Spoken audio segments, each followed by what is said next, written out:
அன்புக்குரிய சகோதர சகோதரிகளே, தேவனுடைய கிருபையில் நம்ம ஃபஸ்ட்டு செக்ஷனில் ஒரு தெய்வீக செய்தியை கேட்டோம். ஸோ தேவனுக்கு மகிமை உண்டாவதாக. இப்போது கூட நம்ம ரெண்டாவது செக்ஷனில் கடந்து போக போகிறோம். நம்ம இன்றைக்கி பிடி பார்க்க போகிறோம். பிடி மீன்ஸ் வெரையன் டிஸ்கஷன். ஓகேங்களா? ஸோ ரொம்ப ஷார்ட்டாக சொல்லியிருக்கேன். ஸோ நம்ம எந்த தலைப்பு தியானம் பண்ண போகிறோம் அப்படின்னு பார்த்தீங்கன்னா, தலைப்பு சகோதரி கேட்டார், நிறைய பேர் என்ன பண்ணல சொன்னீங்க. சரி, ஓகே, தலைப்பு சொல்லலாங்களா?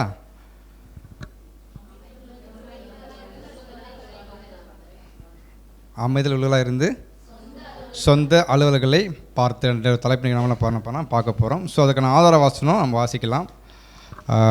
1 தெசலோனிக்கேயர் 4ஆம் அதிகாரம் 12ஆம் வசனம். 1 தெசலோனிக்கேயர் 4ஆம் அதிகாரம் 12ஆம் வசனம். நாங்கள் உங்களுக்கு கட்டளையிட்டபடியே அமைதியுள்ளவர்களாக இருக்கும்படி நாடவும், உங்கள் சொந்த அலுவல்களை பார்க்கவும், உங்கள் சொந்த கைகளினால் வேலை செய்ய வேண்டும் என்று உங்களுக்கு புத்தி சொல்கிறோம். ஸோ நம்ம தெளிவாக படிச்சிருப்போம்.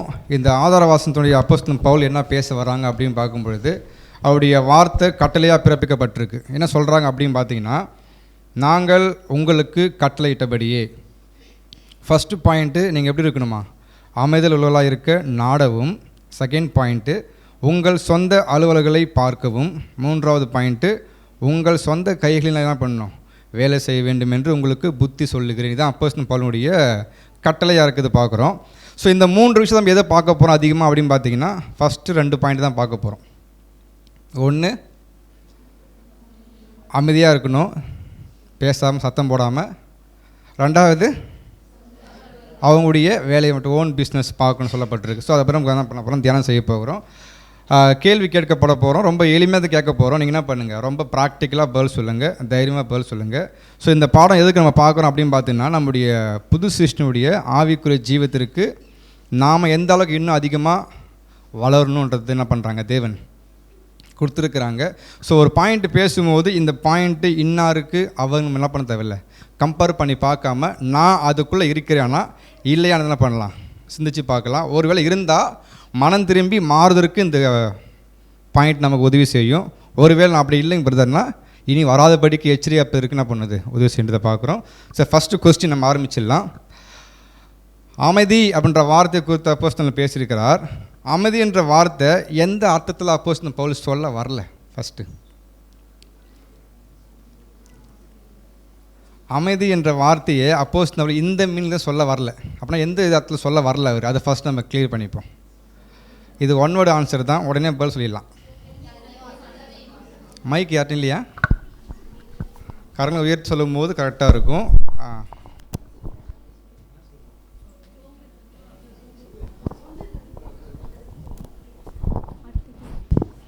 கர்த்தருக்கு ஸ்தோத்திரம். சோம்பேறித்தனத்தையும் அசதியாக இருக்கிறதையும் அங்கே பவுல் சொல்லலைங்க.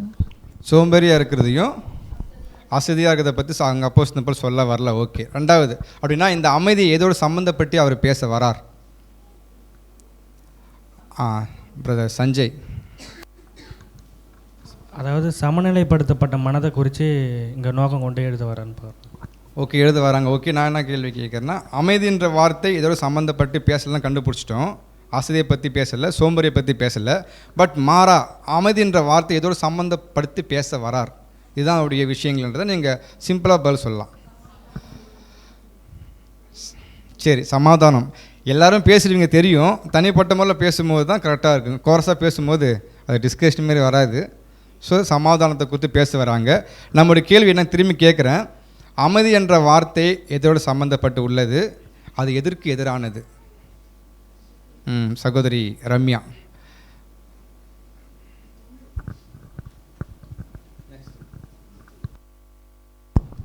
இங்கே அப்போஸ்தலர் சொல்கிற அமைதி எதுக்கு ரெப்ரசன்ட் பண்ணி சொல்லியிருக்காங்க அப்படின்னு பார்க்கும்போது, சமாதானத்தோடு சொல்லியிருக்காங்க, சம்மந்தப்பட்ட சொல்லியிருக்காங்க. எதுக்கெல்லாம் இது ஆப்போசிட்டாக இருக்குது அப்படின்னு பார்க்கணும்னா, ஒரு பதட்டம் இல்லாத நிலம், ஒரு பதட்டம், மயக்கம், ஒரு குழந்தைத்தனத்திற்கு எதிரான ஒரு அமைதியை குறித்து தான் இங்கே சொல்ல வரார் அப்போஸ்தலர் அப்படின்னு பார்க்குறோன்னா. தேங்க்யூ சிஸ்டர், நீங்கள் படித்து அழகாக எக்ஸ்பிளைன் பண்ணியிருக்கீங்க. தேங்க்யூ. பட் இது ப்ராக்டிக்கலாக இன்னொருத்தன் சொல்ல முடியுமா? இந்த அமைதி என்ற வார்த்தை சமாதானத்தோட தொடர்பை பற்றி பேசியிருக்கிறார். ஆனால் எதிர்க்கு பார்க்கும்போது பதட்டம், மயக்கம், குழந்தைத்தனமாக இருக்கிறதுக்கு ஆப்போசிட்டு. அது எப்படி புரிஞ்சுக்கிறது? நம்ம படிக்கும்போது இப்படி ஒரு ராவாக இருக்கும். பட் ப்ராக்டிக்கலாக புரிஞ்சுக்கும் போது தான் அந்த வரும்போது நடைமுறைப்படுத்தாமல் நம்ம தற்காத்து கொள்ள முடியும். ப்ராக்டிக்கலாக யார் பேசுகிறீங்க? சிஸ்டர். பாதி கைத்துனா சொல்ல மாட்டேன். ஆலிஸ்.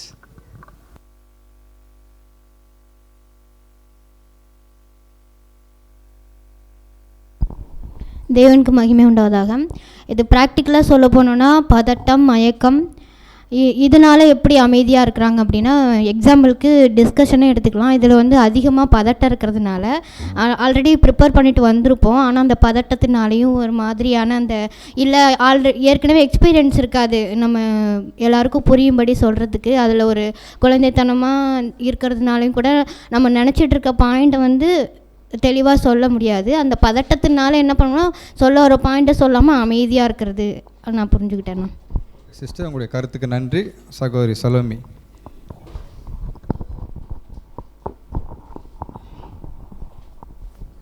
அனைத்து பரிசுவான்களும் கிறிஸ்துவுக்குள்ளான அன்பின் வாழ்த்துக்கள். இங்கே சகோதரர் வந்து இந்த அமைதியை எதோட சம்மந்தப்படுத்தி சொல்கிறாங்க அப்படின்னு பார்க்கும்போது சமாதானத்தோட சம்மந்தப்படுத்தி சொல்கிறாங்க. எந்த ஒரு காரியம் நம்மளுடைய வாழ்க்கையில் வந்தாலும் அதை நம்ம ஆக்ரோஷப்பட்டு இல்லை ரொம்ப இதுவாகிட்டு நம்மளுடைய சமாதானத்தை குலைக்கக்கூடிய அளவுக்கு அது கொண்டு போகாமல் எல்லாத்தையும் ஒரு நியூட்ரலான ஒரு மைண்டில் ஹேண்டில் பண்ணும்போது தான் அந்த சமாதானம் நமக்குள்ளே தங்கியிருக்குன்னு பார்க்குறோம். அப்போ இங்கே சொல்லப்பட்ட அமைதி சமாதானத்தோடு சம்மந்தப்பட்டிருக்கு. நம்ம சமாதானமாக இருக்கிறோமா, எந்த ஒரு விஷயம் நடந்தாலும் என்னுடைய மைண்டில் அதை எடுத்துக்காமல் அப்படின்றதோட சம்மந்தப்படுத்தி சொல்கிறாங்க. அதுக்கடுத்தது எதுக்கு எதிரானதாக இருக்குது அப்படின்னு பார்க்கும்போது பதட்டம், குழப்பம், குழந்தைத்தனம். அதாவது அதான் சிஸ்டர் சொன்ன மாதிரி ஒரு டைமில் நம்ம என்ன பண்ணிடுவோம்னா பதட்டமான சூழ்நிலை எதுவுமே பேச மாட்டோம், அமைதியாகிடுவோம். ஏன்னா பேசுகிறதுக்கு வார்த்தையே வராது. அந்த அமைதியே இருங்க அப்படின்னு சொல்லிட்டு இங்கே பவுல் அப்போஸ்தலன் சொல்லலை. அதுக்கு அடுத்தது குழப்பமான நிலைமையிலையும் இதுவா அதுவா முடிவெடுக்க முடியாத சுச்சுவேஷனில் இல்லை சொல்ல முடியாத நம்மளுடைய ஃபீலிங்ஸ் எக்ஸ்ப்ரெஸ் பண்ண முடியாத சுச்சுவேஷனில் நம்ம அமைதியாக இருப்போம். ஒரு சில சுச்சுவேஷனில் அந்த அமைதியை பற்றி பேசலை. குழந்தைத்தனம், அதாவது ஒரு நல்ல ஒரு மெச்சூர்டான ஆன்சர் சொல்கிறதுக்கு நமக்கு வராது, மெச்சூர்டாக ஒரு பதிலை சொல்கிறதுக்கு நமக்கு வராது. அந்த மாதிரி டைமில் ஒரு குழந்தைத்தனமான பேச்சு உள்ளவங்க என்ன பண்ணுவாங்க, இந்த இடத்துல நம்ம அமைதியாக இருக்கிறதா நல்லது அப்படின்னு அமைதியாக இருப்பாங்க, எதுவுமே பேசாமல். ஸோ இந்த மாதிரியான அமைதியெல்லாம் சொல்லாமல் எந்த ஒரு காரியம் வந்தாலும் நான் சமாதானத்தோட தேவன்கிட்ட இருந்து சமாதானத்தை நான் காத்துக்கொள்வேன், அதுக்கு ரிலேட்டடான ஒரு அமைதியை சொல்கிறாங்க. Thank you sister. ஸோ இந்த இடத்துல நம்ம தமிழ் பைபிளில் பார்க்கும்பொழுது அமைதியில் உள்ளவர்களாய் நாடகம் போட்டிருக்கு. ஈஆரில் படிக்கும்போது சமாதானத்தை குறித்து பேசப்பட்டிருக்கும். ஸோ அப்போ நம்ம என்ன புரிஞ்சுதான் அப்படின்னு பார்க்கும்போது சமாதானமாக இருக்க நாடவும் அப்படிங்கும்போது அந்த சமாதானத்தை குலைக்கிற மாதிரி சில விஷயங்கள் நம்மளுக்குள்ளே வரும்போது நம்ம எப்படி தான் இருக்கணும், எதுக்குமே பதட்டப்படக்கூடாது. பிரதர் அப்படி சொல்ல வருவாங்க, டக்குன்னு அப்படின்னா ஆயிடுவாங்க. சொல்கிறதுக்கு முன்னாடியே ஒரு பதட்டம். சில பேர் அந்த விஷயம் நீ கேள்விப்பட்டு மயக்க வேண்டிய சூழ்நிலை ஏற்படலாம். சில பேர் சின்ன பிள்ளைத்தனமாக என்ன பண்ணுவாங்க, அதுக்கு எல்லாத்துக்குமே அப்படின்னா அந்த அமைதி குலைச்சல் கெடுக்கிற மாதிரி சில விஷயம் வரும். நம்ம அதுக்கு ஆப்போசிட்டாக இருக்கணும். அப்படின்னா என்ன சொல்கிறாருன்னா நம்முடைய மனசாட்சி என்ன பண்ணணும், மெச்சூரிட்டியாக சரிநிலை சமாதானமாக பண்ண வச்சுருக்கணும். எதுக்குமே அமைதியை குளிச்சல் கெடுக்கிற மாதிரி வந்துச்சுன்னா தெளிவாக என்ன பண்ணணும், பகுத்து பார்த்து அதை ஹேண்டில் பண்ணணும். ஒருவேளை ஏன்னா அப்போஸ் போல் சொல்ல வரதா தான் நீங்கள் எப்படி இருக்குன்னாக்கா அது நாடணும். அப்படின்னா அந்த மாதிரி சுச்சுவேஷன் வரும்பொழுது நமக்கு என்ன பண்ணணும், அது பதட்டப்படாமல் மயக்காடுறது அந்த நியூஸ் கேள்விப்பட்டு அப்படி அமைதியில் விட்டு போகாதபடி என்ன பண்ணணும், சரியாக காத்துக்கொள்ளணும் புரிஞ்சிக்க முடியுது. அதெல்லாம் நம்ம என்ன பண்ணுறோம் பார்க்கும்போது நம்முடைய வாழ்க்கையில் இந்த மாதிரி அமைதியாக காத்துக்கொள்வதுன்னு எங்கே படித்து கற்றுக்க போகிறோம் அப்படின்னு பார்த்தோன்னா நம்ம ஒரு ஸ்கூலில் படிச்சுட்ருக்கோம். எந்த ஸ்கூல் அப்படின்னு பார்த்தீங்கன்னா இந்த மாதிரி விஷயங்கள் கற்றுக்கொள்வதற்கான ஒரு பயிற்சி காலம் பட்டறை அப்படின்னு சொல்லப்படும். எங்கே இது, கிறிஸ்துவனுடைய பள்ளி. அப்போனா கிறிஸ்து நமக்கு யாராக இருக்கிறாரு, நம்முடைய ஆசிரியர், நாம் யார், அவருடைய ஸ்டூடெண்ட். அப்படின்னா இங்கே ஏன் படிக்க போகிறோன்றதை பற்றி என்ன பண்ணுறாருன்னா எக்ஸ்பிளைன் பண்ணிட்டு அடுத்து நம்ம பேராவுக்குள்ளே கடந்து போகலாம். இப்போ நெக்ஸ்ட் கொஸ்டின் என்ன அப்படின்னு பார்த்தீங்கன்னா நம்ம லைன் பை லைனாக போக மாட்டோம். தேவையானதை மட்டும் தான் நேரத்தை கருதி என்ன பண்ண போகிறோம், தேவையானதை டிஸ்கஸ் பண்ண போகிறோம். மீதி தான் வீட்டில் படிச்சிருப்போம். ஓகேங்களா. இப்போ நெக்ஸ்ட்டு எனக்கு இந்த அமைதின்ற விஷயங்கள், அதாவது சமாதானத்தை நான் விரும்புகிறேன், எனக்குள்ளே வரணும்னு ஆசைப்பட்றேன், எல்லாருக்கும் இருக்கு இல்லையா. அப்படின்னா அந்த சமாதானத்தை பெற்றுக்கொள்வதற்கான ஒரே வழி, ஒரே தீர்வு என்ன, இப்படி இருந்தால் அந்த சமாதானம் எனக்குள்ளே இருக்குன்றதை பற்றி அங்கே சகோதரர் பேசியிருக்கிறார். சமாதானம் எனக்குள்ளே வரணும்னு விரும்புகிறோம், அந்த விருப்பத்தை இதன் மூலிமா தான் பெற்றுக்கொள்ள முடியும். பெற்றுக்கொண்டால் நான் என்ன பண்ணுறேன், சமாதானத்தை அந்த அமைதியை பெற்றுக்கொண்டேன்றது அங்கே உறுதிப்படுத்துகிறாரு. அதை எப்படி புரிஞ்சிக்கலாம்,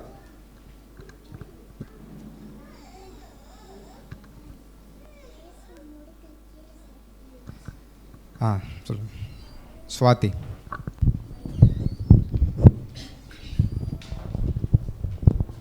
கிறிஸ்துவுக்குள்ள அன்பின் வாழ்த்துக்கள். ஸோ இப்போ இங்கே என்ன சொல்லியிருக்காங்கன்னு பார்த்தீங்கன்னா, நம்ம விரும்பத்தக்க அமைதி இப்போ நம்ம பெற்றுக்கொள்ளணும்னா எதுன்னு பார்த்தீங்கன்னா, ஆவியின் கிருபையாகிய சாந்தம், தயவு, பொறுமை, அதுக்கப்புறம் சகோதர அன்பு. இதை நம்ம பெற்றுக்கொண்டால் மட்டும்தான் எப்படி இருக்கும்னு பார்த்தீங்கன்னா, நம்ம விரும்பத்தக்க நம்ம எக்ஸ்பெக்ட் பண்ணுற ஒரு அமைதியை ஒன்றுல பெற்றுக்கொள்ள முடியும் அப்படின்றது. Very good sister. ஒரு பாயிண்ட் சொல்லிட்டாங்க. இன்னும் அது அடிஷ்னல் பாயிண்ட்ஸ்லாம் இருக்குது, நீங்கள் மற்றவங்க ஷேர் பண்ணுங்கள்.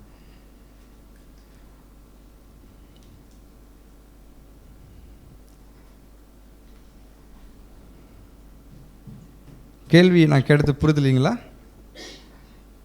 புரியலையா? புரியல, அதனால தான் இல்லை சைலண்டாக இருக்கீங்களா நீங்கள்? ஸோ நம்ம ஆவியில் அமைதியாக இருக்கணும் விரும்புகிறோம் இல்லையா? அதுதான் கேள்வி கேட்குறேன். எப்படின்னு பார்த்தீங்கன்னாக்கா, நான் அமைதியை பெற்றுக்கொள்ளணும்னு விருப்பம் இருக்குது.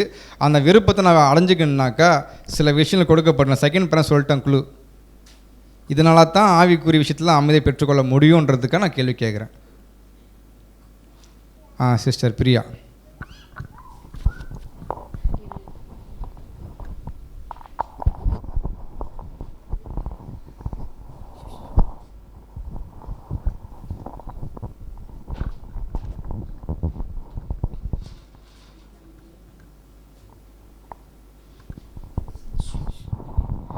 அண்ணா, இங்கே இந்த அமைதியில் எப்படி நம்ம பெறணும்னு சொல்லிட்டு ஒரு 3 பாயிண்ட்டு கொடுத்துருக்காங்கண்ணா. ஃபஸ்ட்டு என்ன அப்படின்னா, சாந்தம், அமைதி, அன்பு போன்ற அந்த ஆவியின் கனிகளுக்குரிய போதனையில் நம்ம அதிகமாக வளரணும் அப்படின்னு ஒரு பாயிண்ட்டு சொல்கிறாங்க. அதுக்கு கீழ்ப்படுகிறவங்களாம் நம்ம இருக்கணும்னு சொல்கிறாங்க. அடுத்து என்ன சொல்கிறாங்க அப்படின்னா, வாழ்க்கைக்குரிய காரியங்களை நாம் சரியானபடி நிதானிக்கிறவர்களாக இருக்கணும் அப்படின்னு சொல்கிறாங்க.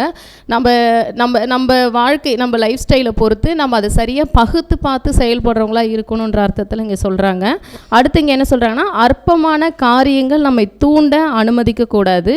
நாம் உண்மையுடன் பின்பற்றினால் ஆவியின் அமைதலை பெறலாம். இப்போ என்னென்னா, அந்த 3 விஷயம், அந்த அற்பமான காரியத்தையும் நம்ம என்னென்னா சின்ன சின்ன விஷயங்கள் நம்மளை ரொம்ப தூண்டிவிடும். நம்ம இந்த மாம்சத்தின் கிரியைகளை செய்கிறதுக்கு அந்த மாதிரி வர சில உணர்ச்சிகளை நம்ம கண்ட்ரோல் பண்ணக்கூடியவங்களாக இருக்கிறோம். இந்த 3 விஷயத்தையும் நம்ம சரியாக செய்கிறோம் அப்படின்னா கண்டிப்பாக நமக்குள்ளே அந்த சமாதானம் நிலைச்சிருக்கும் அப்படின்னு சொல்கிறாங்கண்ணா. Thank you sister. சரியான பதில். வேறு ஏதாவது சொல்ல விரும்புகிறீங்களா? பாயிண்ட் கவர் ஆச்சுன்னா நெக்ஸ்ட் கொஸ்டின் போயிடலாம், இல்லை வேறு ஆட் பண்ணிக்கலாம். சிஸ்டர் சபிதா.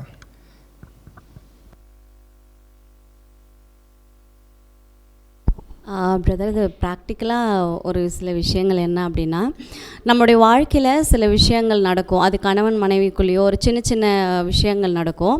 அதை என்ன பண்ணணும்னா, சரியாக இதை நிதானித்து இதோட குணலட்சணத்தை நான் பெற்றுக்கொள்கிறதுக்காக தான் தேவன் இதை அனுமதிக்கிறாங்க அப்படின்ற ஒரு விதத்தில் நம்ம அதை கண்ணோக்கும் போது அந்த அமைதியை நம்ம பெற்றுக்கொள்கிறோம்.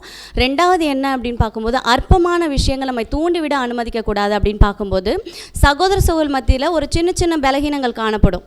அந்த பலகீனத்தெல்லாம் பார்த்து அது மூலமாக நம்ம என்ன பண்ணுவோம், தூண்டப்பட்டு இல்லை நமக்குள்ளே ஒரு சில பலகீனங்கள் காணப்படும். அதுக்கு முதல் அது நம்மளை ரொம்ப அஃபெக்ட் பண்ணி என்ன பண்ணிவிடுவோன்னா, நம்ம அமைதியை இழந்து என்ன பண்ணிவிடுவோன்னா ஒரு அமைதி குலைச்சல் ஆகிடும். ஸோ இதெல்லாம் நம்ம என்ன பண்ணக்கூடாது, ஒரு சின்ன பலகீனங்கள் வெளிப்படுதா அதை நம்ம தேவனுடைய பார்வையிலிருந்து கண்ணோக்கணும். தேவன் அதை எப்படி பார்க்குறாரோ அதை அப்படியா பார்த்து அந்த விஷயங்களை சரி செய்து கொள்ள முற்படும் போது நம்ம என்ன பண்ணுவோன்னா இந்த அமைதியை நம்ம பெற முடியும் அப்படின்னு சொல்லிட்டு பார்க்குறோம். Okay, thank you sisters. எல்லாம் சொன்ன பதில் கரெக்டு. ஸோ அப்படின்னா சமாதானம் எனக்குள்ளே வரணும்னு ஃபஸ்ட்டு விருப்பம் தெரிவிக்கும் போது என்ன வரும்னு சொல்கிறாருண்ணா சகோதரர். ஆவியின் கிருபைகளாகிய சாந்தம், தயவு, பொறுமை, சகோதர அன்பு இதெல்லாம் நமக்குள்ளே இருந்தால் தான் அந்த சமாதானத்துக்கான வாழ்க்கையை நம்ம என்ன பண்ண முடியும், அந்த விருப்பத்தை அடைய முடியும். அது மட்டும் போதாது, என்ன செய்யணும் பார்த்தீங்கன்னா, அந்த போதனைகள் நம்ம என்ன பண்ணணும், ஃபஸ்ட்டு கீழ்ப்படிய ஆரம்பிக்கணும். கீழ்ப்படுறது மாத்திரம் போதாது, கீழ்ப்படைந்து கொண்டிருக்கும் போது அந்த மாதிரி சுச்சுவேஷன் வரும்பொழுது நடைமுறைப்படுத்துவதற்கு நிதானித்து பார்த்து முயற்சி எடுக்கணும். படிப்படியாக பாருங்கள், விருப்பம் தெரிவிக்கிறோம், கனிகளை பெற்றுக்கொள்கிறோம், அதுக்கப்புறம் கனிக்கு கீழ்ப்படியும் போது அந்த மாதிரி சுச்சுவேஷன் அனுமதிப்பாங்க. பதட்டம் வர மாதிரி வரும்போது நம்ம நிதானித்து பார்க்கணும், அதுக்கு நீங்கள் முயற்சி எடுக்கணும். இப்படி எடுக்கும் போது தான் என்ன பெற்றுக்கொள்ள முடியும், ஆவியில் அந்த சமாதானத்தை பெற்றுக்கொள்ள முடியும். சில நேரத்தில் அற்பமான விஷயம் தூண்டிவிடும், அந்த அமைதி என்ன பண்ணி இழக்கிற மாதிரி அற்பமான விஷயம் கேள்வி கேட்கும்போது நிறைய பாயிண்ட்ஸ் வரும். பட் நமக்கு தேவையில்லை. நம்ம ஆவியில் அமைதியை பெற்றுக்கொள்வதற்கு நம்ம என்ன பண்ணணும் பார்க்கும்போது, சமாதானத்துக்கான ஆவிக்குரிய கனிகளை ஈடுபடணும், அதுக்கு கீழ்ப்படியணும், நடைமுறைப்படுத்துவதற்கு முயற்சி எடுக்கணும், நிதானத்தை பார்க்க முடியும். இது முடிஞ்சு போச்சு.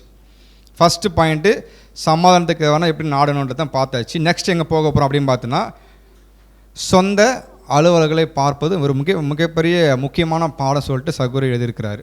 ஸோ என்ன பாடம் அப்படின்னு பார்க்க போகிறோம். ஃபஸ்ட் நான் சும்மா ப்ராக்டில் ஒரு கேள்வி மட்டும் கேட்குறேன். உலகத்தில் அநேக கஷ்டங்கள் நடந்து கொண்டு பார்க்குறோம் இல்லையா? உலகத்தில் அநேக கஷ்டங்கள் நடந்துகிட்ருக்கு பார்க்குறோம். இந்த கஷ்டங்கள்லாம் எதனால் வருது? நான் கேட்குற கேள்வி அடுத்த ஸ்பீச்சில் கேட்க போகிறோம். அதுக்கு முன்னாடி என்ன பண்ணுறேன்னா நாமளாக கேட்குறேன். உலகத்தில் அநேக கஷ்டங்கள் பிரச்சனை நம்ம பார்க்குறோம் இல்லையா? இதெல்லாம் வருதுக்கான எதனால் வருது ஃபஸ்ட்டு அதை கண்டுபிடிப்போம். கையை தூக்கிட்டு பதில் சொல்லலாம். சிஸ்டர் பூனா. பிதாவாகிய தேவனுக்கு மகிமை உண்டாவதாக. உலகத்தில் மோஸ்ட் ஆஃப் கஷ்டங்கள் வருது, ஒருத்தவங்களுக்குள்ள மனத்தகராறு ஏதாவது வருதுன்னா அவங்கவுங்க வேலையை அவங்கவுங்க பார்க்காம மற்றவங்களுடைய வாழ்க்கையில் அவங்க குறுக்கிட்டு ஒரு தலைமைத்துவத்தை எடுத்துக்கிட்டதால தான் அவங்கவுங்க உலகத்தில் பார்க்கும்போது மற்றவங்களுடைய வாழ்க்கையில் பிரச்சனைகள் அதிகமாக வருது அப்படின்ற விஷயத்த நம்ம பார்க்குறோம். Okay, thank you sister. அப்படின்னா ஒருத்தவங்க இன்னொருத்தனை குறுக்கிடுறதுனால, பார்டரை கிராஸ் பண்ணுறதுனால என்ன வருது? பிரச்சனை வருது. உதாரணம் பார்க்கும்போது ஒரு கண்ட்ரிக்கு பிரச்சனை வருது. ஏன் வருது? அவங்க பார்டரை கிராஸ் பண்ணி ஏதோ ஆக்கிரமிக்குன்னு நினைக்கும் போது அந்த நாட்டுக்கும் ஃபைட் வருது. உதாரணம் பாகிஸ்தான், இந்தியா வந்துச்சுங்களா? அவங்க வேலையை பார்த்துன்னு வந்திருக்காது. அப்போ பிரச்சனை வர்றதுக்கு காரணம் கிராஸ் என்ன பண்ணுறது, மீறி போகிறது. நெக்ஸ்ட்டு பார்க்கும்பொழுது இதற்கான காரணம் என்ன? ஃபஸ்ட்டு பார்த்தோம் குறிக்கிறதுனால தான் கஷ்டம் வருது. அதற்கான பேஸ்மெண்ட் இருக்குல்ல, காரணம். அடுத்து அது கீழே சகோதரர் சொல்லியிருப்பாங்க. யார் கை தூக்குறாங்க? அக்கா தெரில, சாரிக்கா. ஜெயன் சிஸ்டர்.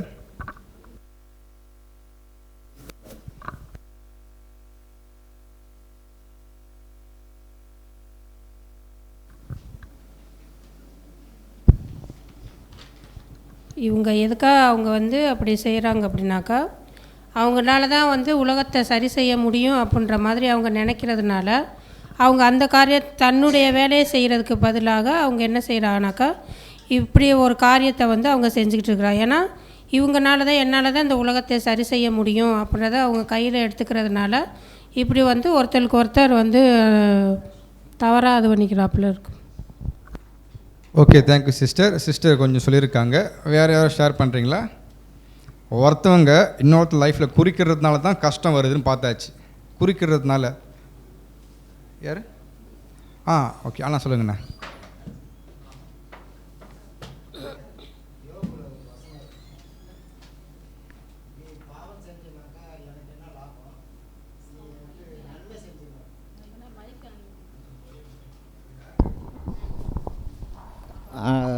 யோபுக்கிட்ட கேட்பாரு, நீ பாவம் செஞ்சினா எனக்கு என்ன லாபம், நீ நன்மை செஞ்சினா எனக்கு என்ன நஷ்டம்னு சொல்லிட்டு கேட்பார். அப்போ தேவன் சொல்லுவார், நீ பாவம் செஞ்சினா இன்னொரு மனுஷனுக்கு நஷ்டம், நீ நன்மை செஞ்சினா இன்னொரு மனுஷனுக்கு லாபம். இது சொல்லுவார். அப்போ நம்மளுடைய அமைதியின்மை காரணமே நாம் தான், நம்மளுடைய செயல்பாடு தான். அதனால் நம்ம நம்முடைய அமைதியின்மையை வளர்க்குறதும் அதை அழிக்கிறதும் நம்மக்கிட்ட தான் இருக்குது. அதுக்கு அந்த ஒரு அசாதாரணமான சூழ்நிலை நம்ம அமைதியை கெடுக்குதுனாக்கா, அந்த நேரத்தில் அதை சார்ந்த சத்தியத்தில் தியானிப்பு நம்ம மைண்டை கொண்டு போனாக்கா அதில் நம்ம தப்பிக்கலாம். இதுதான் என்னுடைய கருத்து. Okay, thank you brother. அப்போ அமைதியை கெடுக்கிறது யார் தான்? நாம தான் சகோதரர் பதில் சொல்லியிருக்காங்க. Thank you brother. இப்போ நெக்ஸ்ட்டு நம்ம பதில் வந்துருச்சு. நெக்ஸ்ட்டு போயிடலாம். ஸோ ஃபஸ்ட்டு பார்க்கும்பொழுது ஒருவர் இன்னொரு வாழ்க்கையில் குறிக்கிறதுனால என்ன வருதுனாக்கா கஷ்டம், எனி இஷ்யூஸ் வருது.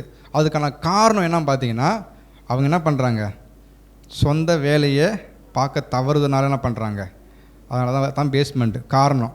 அதான் உதாரணம் கொடுத்துருக்காங்க. உதாரணத்தை பார்க்கும்பொழுது ஒரு நாடு அவங்களுடைய நாட்டுக்கு தேவையான மட்டும் பார்த்துருந்தா போதுமானது. மற்ற நாட்டிலுடைய போயிட்டு ஆக்கிரமிக்கணும் பண்ணோம்னா ஆட்டோமேட்டிக்காக பிரச்சனை வருது இல்லையா? அப்போ ஒரு இஷ்யூ வருது, க்ரியேட் பண்ணுறாங்க. இப்போ நான் என்ன கேட்க போகிறோம் அப்படின்னு பார்த்தீங்கன்னா, ஸ்பிரிச்சுவலாக பார்க்கும்பொழுது ஒரு சகோதரன் ஒரு சகோதரி மற்றவங்களுடைய வாழ்க்கையில் குறுக்கிடும் போது அவங்களுக்கு என்ன வரும்? கட்டாயமாக கஷ்டங்கள் வரும். அப்படின்னா குறிக்கிறதுனா என்ன? சிம்பிளாக ப்ராக்டிக்கலாக இதனால தான் அவங்களுக்கு கஷ்டம். குறிக்கிறதுனா என்ன, அதை மட்டும் சொல்லுங்கள். காரணம் கேட்கல, இதனால் குறுக்கிட வாய்ப்பு இருக்குது. இது நமக்கான படிப்பினை நம்ம ஷேர் பண்ணலாம்.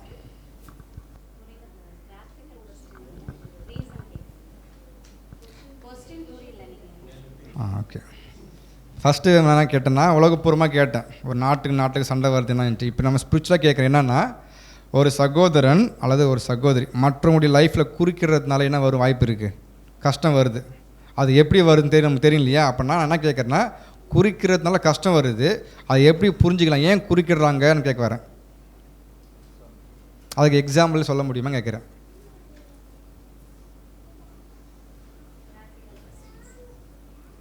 ப்ராக்டிக்கலோ இல்லை கேள்விக்கு உங்களுக்கு புரிஞ்சால் நீங்கள் பதில் சொல்லுங்கள்.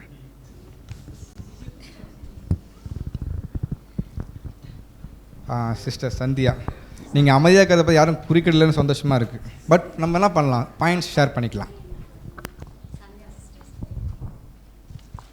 கை தூக்குறதுலாம் இருக்காது, ஏன்னா ப்ராக்டிக்கல் செஷன்றதுனால சகோதரி யார் பேரை சொல்கிறாங்களோ அவங்க நீங்கள் என்ன பண்ணுங்கள், ஷேர் பண்ணணும். இப்போ சத்தியத்தை கேட்குறீங்க, அதுக்குரிய ப்ராக்டிக்கலான சூழ்நிலைகள் நம்ம நடக்கும். நம்ம என்ன பண்ணலாம் அப்படின்னு பார்க்கும்போது எல்லாருமே ஷேர் பண்ணலாம். இப்போ உண்மையாகவே எல்லாருக்கும் பதட்டம் வந்துட்டுருக்கோம். அமைதிக்கு எடுத்த மாரி பேசிட்டாரா? சரி, பரவாயில்ல, சொல்லுங்கள். அதோட நம்ம மகிழ்வுதான். ஆனால் நான் எப்படி புரிஞ்சுக்கிறேன்னா, இப்போ ப்ராக்டிக்கலாக சொன்னால் எனக்கும் பாப்பாவுக்கும் ஏதோ ப்ராப்ளம், எங்கள் 2 பேத்துக்குள்ள ஒரு 2 ப்ராப்ளம் இருக்குது. அதை நாங்கள் 2 பேருமே பேசி தீர்த்துக்கிட்டாவே சரியாயிடும். இப்போ எனக்கு ஆதரவாக இன்னொருத்தர் வந்து என்னாச்சு நீங்கள் சோகமாக இருக்கீங்கன்னு கேட்க ஆரம்பிச்சு, நான் வந்து அவங்க மேலே இருக்கிற குறைகளை அவங்கக்கிட்ட சொல்லும்போது அவங்க எனக்கு சப்போர்ட்டாக பேச போய் அந்த விஷயத்தை இன்னொருத்தவங்கள்ட்ட அவங்க போய் சொல்லும்போது வந்து நாங்கள் 2 பேரும் பேசியிருந்தா சமாதானமாக ஆயிருக்கோம். ஆனால் அவங்க இன்னொரு குறுக்கிட்டதுனால இந்த சண்டை, இந்த பிரச்சனை வந்து இன்னும் பெருசாகும். இது பெருசாக முகம் கொடுத்து கூட பேச முடியாத அளவுக்கு கூட அந்த ப்ராப்ளம் போயிடலாம் அப்படின்ற மாதிரி. ஓகே சிஸ்டர், ஓகே, உங்களுடைய கருத்துக்கு நன்றி. வேறு யாரோ ஷேர் பண்ணலாம். யாருக்கு என்ன புரிஞ்சிருக்கோ ஷேர் பண்ணலாம். இதுதான் நம்ம இல்லை படிச்சிருப்போம், யாருக்கு என்ன புரிஞ்சிருக்கோ ஷேர் பண்ணலாம், தப்பு கிடையாது. நம்ம லாஸ்ட்டாக பேசிக்கலாம். அதான் கை தூக்கணும் சொல்கிறார்ல பிரதர், நாங்கள் தான் பேச போகிறோம். பிரதர் சைடில் பிரதர் லூக்கா ரொம்ப ஸ்ட்ராங்காக இருக்கா பாருங்க. கேள்வி மட்டும் இன்னொரு முறை கோச்சி. நான் கேள்வியை பார்த்து ரொம்ப நேரம் ஆகுது. இந்தமாரி திரும்பி கேட்குறீங்களே. ஒன்றும் இல்லை பிரதர், இப்போது ஒரு சகோதரன் இன்னொரு சகோதரன் வாழ்க்கையில் குறிக்கிறாரு, நமக்கு தெரியும், அதெல்லாம் கஷ்டம் வருது.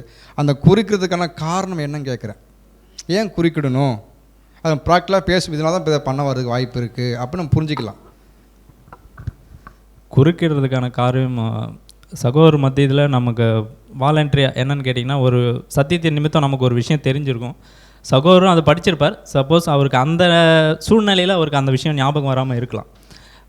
வாலண்டரியாக அவர் சகோதரர் வந்து நம்மக்கிட்ட ஆலோசனை கேட்குறதுக்கு முன்னமே சகோதரர் இந்த மாதிரி ஏதோ ஒரு சூழ்நிலையில் இருக்காருன்னு நமக்கு தெரிஞ்சுட்டு நம்மளே போய் வாலண்டரியாக பிரதர் நீங்கள் வந்து அவருக்கு அந்த விஷயங்கள் படிச்சிருப்பார், தெரிஞ்சிருக்கும். ஆனால் அந்த நேரத்துக்கு அவருக்கு ஞாபகம் வராமல் இருந்திருக்கும். நம்ம போய் வாலண்டரியாக இல்லை பிரதர் இது இந்த மாதிரி இருக்க, நீங்கள் அது மறந்துட்டீங்களே, தெரியாதா உங்களுக்கு, அவரை குற்றப்படுத்துகிற மாதிரி பேசுறது, இது புரிஞ்சுது. Okay, thank you brothers. சரி, ஓகே, நான் அந்த கேள்வி ஏன் கேட்டேன்னா நான் அடுத்த கேள்விக்கு போயிடுறேன். என்ன அப்படின்னு பார்த்தீங்கன்னா, இப்போ இந்த மாதிரி பண்ணுறதுனால அவங்க எந்த ஒரு கட்டளை மீறுறாங்க அது தெரியும். அது எப்படின்னு சொல்ல போகிறோம். இப்போ எப்படின்னா, ஒருத்தவங்க லைஃப்பில் அத்துமீறி செயல்படுறாங்க அப்படின்னா தெய்வீக பிரமாணம் ஒரு பாயிண்ட், அதை மீறுறவங்க தான் பண்ணுவாங்க. அப்போனா தெரிஞ்சிச்சு இல்லையா புனான பிரமாணம். அப்போனா புனான பிரமாணம் என்ன, அதை சொல்லுங்கள் ஃபஸ்ட்டு. அதை வச்சு நம்ம கேள்வி கடந்து போகலாம்.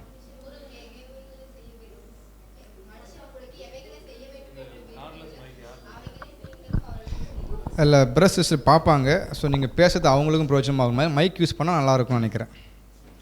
பொன்னான பிரமாணம் வசனம் மத்தேயு 7ஆம் அதிகாரம் 12ஆம் வசனத்தில் என்ன சொல்லியிருப்பாங்கன்னா, அதனால் மனுஷர்கள் உங்களுக்கு எவைகளை செய்ய விரும்புகிறீர்களோ அதையே நீங்கள் அவர்களுக்கு செய்யுங்கள் அப்படின்ற விஷயம் சொல்லுவாங்க. ஸோ அந்த விஷயத்தை நம்ம மீறக்கூடியவர்களாக இருப்போம் அப்படின்ற. அப்படின்னா மீறுறோம். அப்படின்னா அந்த மீறுதல் வந்து நமக்கு தெரியுது இல்லையா? அப்போ கேள்வி மறுபடியும் கேட்குறேன், அவங்க எதை மீறுறாங்கன்னு கேட்கும்போது பொன்னான பிரமாணம். அப்படின்னா மீறி செயல்படுறாங்கல்ல, செயல்படுறதுனால அவங்களுக்கு என்ன ஆதாயம் இருக்குது, அவங்களுக்கு என்ன கிடைக்க போகுது, அவங்களுக்கு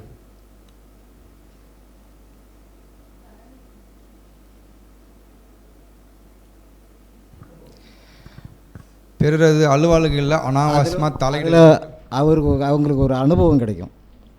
ஓகே பிரதர், தேங்க்யூ. அனுபவம் கிடைக்கும். பட் அது தலையிடக்கூடாதுன்னு பார்த்துட்டு வரேன் இல்லையா? ட்ரூத்தோடைய பேஸ்மெண்ட்டே தலையிடக்கூடாது, மீறிட்டு இருக்காங்க. நம்ம என்ன பண்ணுறோம் பார்த்து நானே பேசுகிற மாதிரி இருக்குது. சிஸ்டர் சொல்லுங்கள்.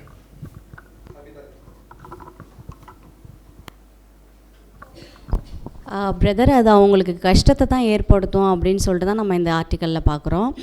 ஏன் அப்படின்னு பார்க்கும்போது அவங்க என்ன நினச்சிக்கிறாங்க அப்படின்னா இந்த அவங்களுக்கு வேலை இல்லை. ஆக்சுவலாக அவங்களோட ஒர்க்கை பார்க்காம தான் இது என்ன பண்ணுறாங்கன்னா மற்றவங்களோட ஒர்க்கை வந்து பார்க்குறாங்க. மற்றவங்க எப்படி இருக்கிறாங்க, மற்றவங்களுக்கு புத்தி சொல்கிறது, மற்றவங்கள குறை சொல்கிறது, மற்றவங்களோட நிந்திக்கிறது, கண்டிக்கிறது, அவங்கள பற்றி தவறாக இன்னொருத்தவங்கக்கிட்ட பேசுறது, இதெல்லாம் என்னோட வேலை. இதை நான் போய் சரி பண்ணால் தான் இந்த ஒர்க்கு சரியாக நடக்கும், நான் போய் சொன்னால் தான் இவங்க இதை மாற்றிக்குவாங்க அப்படின்ற ஒரு மோட்டிவில் என்ன பண்ணிக்கிறாங்கன்னா அதை செய்ய போகிறதுனால அவங்களோட ஸ்பிரிச்சுவல் லைஃபுக்கும் அவங்களோட புது சிருஷ்டிக்கு தான் அது கஷ்டத்தை உண்டு பண்ணுது அப்படின்னு சொல்லிட்டு பிரதர். வேறு யார் சொல்கிறீங்களா? சிஸ்டர் சிவசக்தி. இதில் என்ன ஒரு பாயிண்ட்டுன்னா, அன்புக்கும் மற்றவங்க விஷயத்தில் தலையிறதுக்கும் வித்தியாசங்கள் இருக்குது. ஓகேவா? அன்புன்னு நம்ம நினச்சிக்கிட்டு எல்லா விஷயத்திலும் நம்ம மூக்க நுழைக்கும் போது அது வந்து அவங்களுக்கு வந்து கஷ்டத்தை உண்டாகும். அதுக்குன்னு ஒரு இது இருக்குது. ஏன்னா ஒரு அன்புன்றது வேறு, மற்றவங்க விஷயத்தில் தலையிற ஒரு அலுவலன்றதும் இங்கே வித்தியாசம் பண்ணுறாங்க. அப்போ ஒரு புது சிருஷ்டி அங்கம்னா எப்படி இருக்கணும்னா, அவங்க எப்படி ஃபஸ்ட்டுனா மனசாட்சிக்கு ஃபஸ்ட்டு நம்ம கற்றுக்கணும். அதை ஒரு செயல், வார்த்தை, சிந்தனை. அப்போ தேவன் இருந்தால் அந்த இடத்துல என்ன செய்ப்பார், நிதியாக செஞ்சுருப்பாரா, அதை தான் பார்க்கணும். அன்புன்னு நினச்சிட்டு எல்லா விஷயத்திலும் நம்ம தலையிடும் போது அவங்களுக்கு அந்த விஷயத்தில் வந்து கஷ்டமாக இருக்கும்ன்றது. Thank you sister. அடுத்தடுத்த கேள்விக்கான பதிலை சொல்லிட்டீங்க, ரொம்ப நன்றி. பரவாயில்ல. சரி, பொன்னான பிரமாணம் என்ன சொல்லுது ஃபஸ்ட் நம்ம அதை பார்த்துக்கலாம். என்ன சொல்லுது, அந்த வசனம் என்ன சொல்ல வருது, அதை கண்டுபிடிச்சிட்டோன்னா பாயிண்ட் ஓகே. நான் பேரோட கூப்பிடலாங்களா?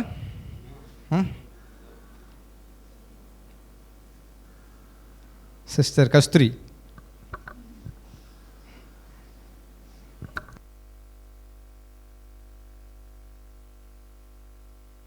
எனக்கே இந்த கொஸ்டின் கொடுத்தீங்கன்னு தெரியல. சிஸ்டர், பொன்னான பிரமாணம் என்ன சொல்ல வருதுன்றதை நம்ம கேள்வி. பட் நம்ம நீங்கள் எதிர உட்காந்துல கேட்டேன், நீங்கள் பேசாமல். எனக்கு தெரிஞ்சது மட்டும் நான் சொல்கிறேன். பொன்னான பிரமாணம் மற்றவங்களுக்கு நம்ம என்ன செய்கிறோமோ அதை நம்ம எதிர்பார்ப்போம். இப்போ நம்ம வந்து நான் இது மாதிரி என்ன யாரையும் குறை சொல்லக்கூடாதுன்னு நான் நினைப்பேன். அதே மாதிரி நான் மற்றவங்களுக்கு குறை சொல்லக்கூடாது, அதுதான் பொன்னான பிரமாணம். ஸோ அந்த விஷயத்தில் இங்கே என்ன சொல்கிறாங்கன்னா, படிச்சுக்கிறேன். மற்றவங்க விஷயத்தில் வந்து அனாவசியமாக நம்ம தலையிடக்கூடாது அப்படின்றத நான் இங்கே புரிஞ்சுக்கிறேன். சிஸ்டர் சொன்ன மாதிரி தான் சகோதர அன்புக்கும் பிற மற்ற இதுக்கும் தலையிடுற விஷயத்தை பற்றி இங்கே சொல்லுது. Okay, thank you sister. ஸோ அப்போ நம்ம தெளிவாக புரிஞ்சிக்க முடியுது, பொன்னான பிரமாணம் இங்கே என்ன கற்றுக் கொடுக்குது அப்படின்னு பார்த்தீங்கன்னா, ஒவ்வொரு தேவனுடைய பிள்ளைகளுக்கும் முதலாவது மற்றவங்க எனக்கு என்ன செய்யணும் விருப்பம் இருக்குது இல்லையா, அந்த விருப்பத்தை ஃபஸ்ட் நாம் என்ன பண்ணணும், மற்றவங்களுக்கு செய்யணும்.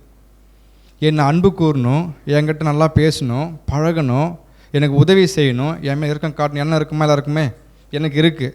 அப்படி எதிர்பார்க்க நான் என்ன செய்யணும், அதே தான் மற்றவங்களுக்கு அன்பு கூறணும், அவங்க மேலே பரிதபிக்கணும், கஷ்டப்படும் உதவி செய்யணும், சகோதர சிநேகம் காமிக்கணும். இதுதான் பொன்னான பிரமாணத்தினுடைய சட்டம். இதை மிஞ்சி ஒருத்தர் வந்து மற்றவங்க மேலே கவனம் செலுத்தி அவங்கள தண்டிக்கணும், குறை கூறுறது, அவங்கள சீர்திருத்துறது, அவங்கள என்ன பண்ணணும் ஒழுங்குக்குள்ளே கொண்டு வரணும் பண்ணுறாருன்னா எதை மீறிட்டுருக்கிறாரு, பிரமாணத்தை மீறிட்டுருக்காரு. தெளிவாக புரியுதுங்களா? அது அவரோட வேலை இல்லை. பிரதர் ஷேர் பண்ணுறாங்களா? ஓகே, நானும் உங்களோட சேர்ந்துக்கிறேன் இந்த ஒரு பாயிண்ட்டுக்கு. என்ன அப்படின்னு பார்க்கும்போது, இந்த பொன்னான பிரமாணத்தை மீற ஒரு விஷயமா இது எப்படி இருக்கும் அப்படின்னு பார்க்கும்போது, இப்போ நம்ம வண்டியில் போயிட்டுருக்கோன்னு வச்சுக்கிங்களேன், நம்ம போயிட்டுருக்கும்போது குறுக்கில் வர்றதுக்கு விரும்புவோமா யாராவது? அதே மாதிரி நம்மளோட லைஃபு நம்மளாக இருக்கணும். ஒவ்வொருத்தருக்கும் என்ன இருக்குது அப்படின்னு பார்க்கும்போது சுயாதீனம் இருக்குது. அந்த சுயாதீனம் என்ன அப்படின்னு பார்க்கும்போது அதன் அடிப்படையில் அவங்க செயல்படுறதுக்கு எல்லா விதமான உரிமையும் அவங்களுக்கு என்ன பண்ணுது இருக்குது. அந்த சுயாதீனத்துலேயும் அவங்களுடைய உரிமைகள்லேயும் யாருமே குறுக்க வர்றதுக்கு நாம் யாருமே என்ன பண்ண மாட்டோம், விரும்ப மாட்டோம். கரெக்டுங்களா? சுயமாக நம்ம என்ன பண்ணுறோம் அப்படின்னு பார்க்கும்போது செயல்படுவதற்கும் நம்முடைய உரிமைகள்லேயும் யாரும் வந்து குறுக்க வரணும் அப்படின்னு நம்ம என்ன பண்ண மாட்டோம், விரும்ப மாட்டோம். நாம் எடுக்கிற முடிவு, நாம் செயல்படுற விதம், இது எனக்கு பிடிச்ச மாதிரி என்ன பண்ணணும் இருக்கணும் அப்படின்னு யோசிக்கிறோம். அதே மாதிரி ஒரு வேளை தவறாகவே இருந்தாலும் இன்னொருத்தவங்க அப்படியாவே என்ன பண்ணணும் இருக்கணும்னு விரும்பிட்டாங்க.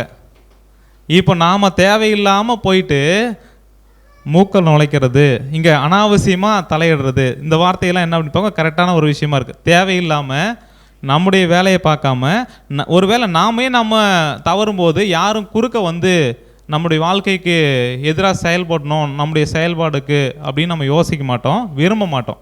அந்த விருப்பம் தான் விரும்ப மாட்டோம்.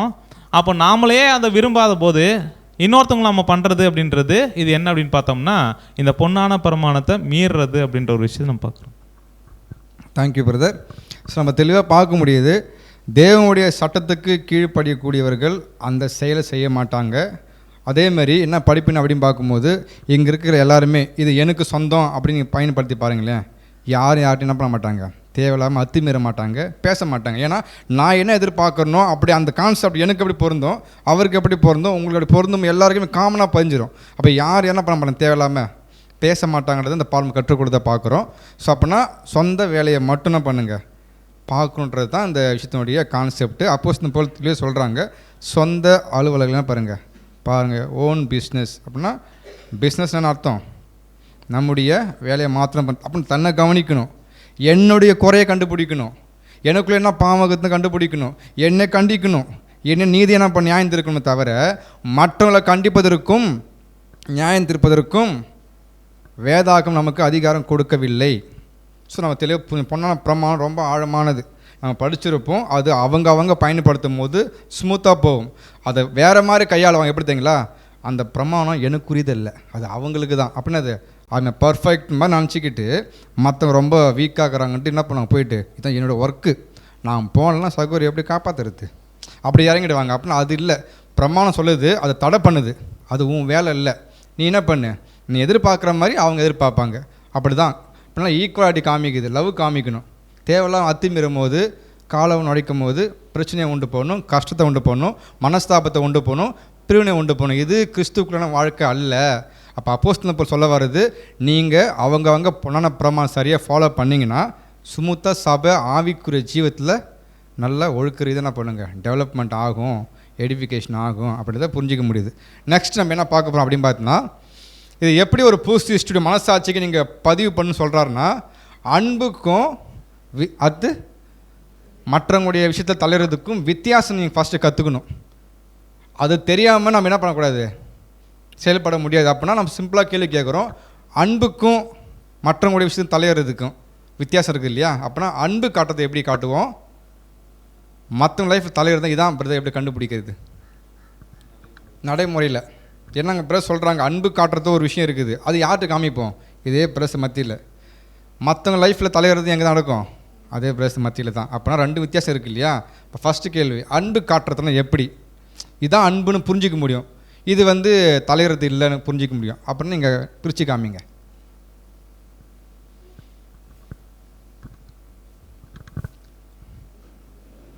அன்பே காட்டுறதே தான்.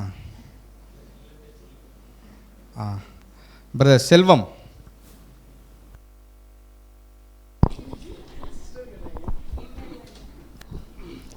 அன்பு காட்டுறது ப்ராக்டிக்கலாக இதான் அன்பு.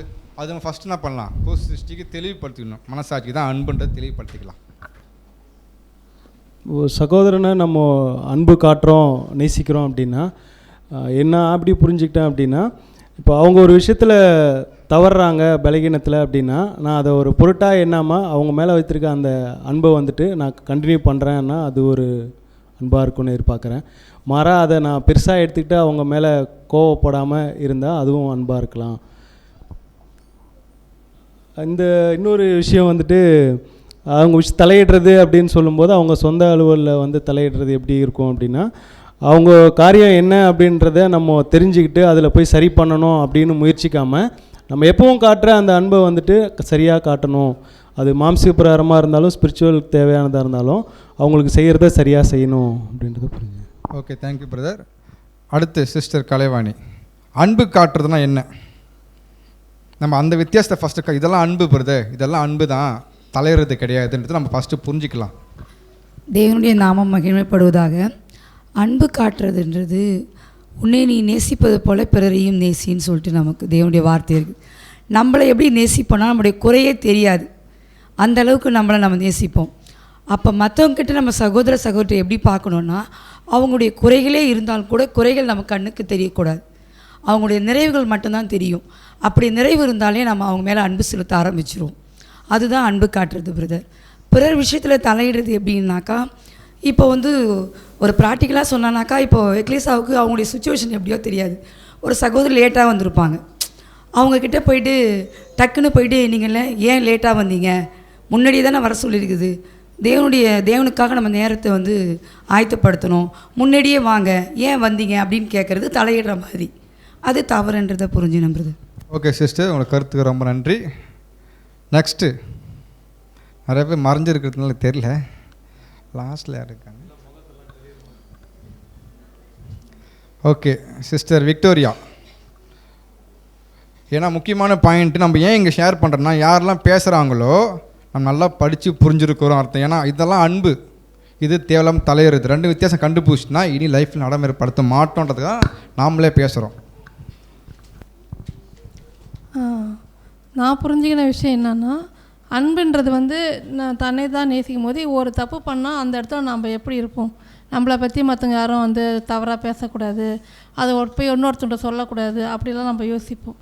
அதே மாதிரி ஒருத்தவங்க தவறு பண்ணும்போது அந்த இடத்துல அவங்க தவறு எட்டுமே மற்றவங்கிட்ட சொல்கிறதோ இல்லை அதை பெருசு பண்ணுறதோ இல்லாமல் நம்ம மன்னிக்கிறவங்களாகவும் அந்த இடத்துல வந்து நம்ம எப்படி இருப்போன்றதை அவங்க அன்பு செலுத்துகிறவங்களாம் இருந்தாக்க அந்த அது அன்புன்றதை புரிஞ்சுங்க. Okay, thank you sister. அண்ணா போஸ்கா அண்ணா, நீங்கள் பேசுகிறீங்களா? இன்றைக்கி எல்லோரும் பேசிதான் ஆகணும், எல்லோரும் பேர் நான் சொல்லிவிடுவேன்.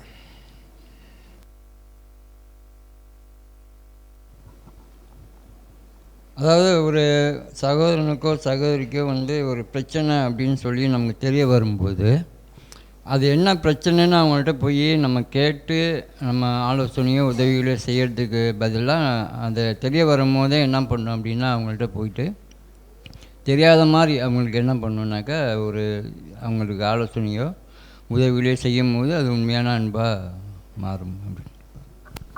Okay, thank you brother. வேறு யாராவது சொல்ல விரும்புகிறீங்களா? நான் பேர் சொல்லலை. சிஸ்டர் சபிதா.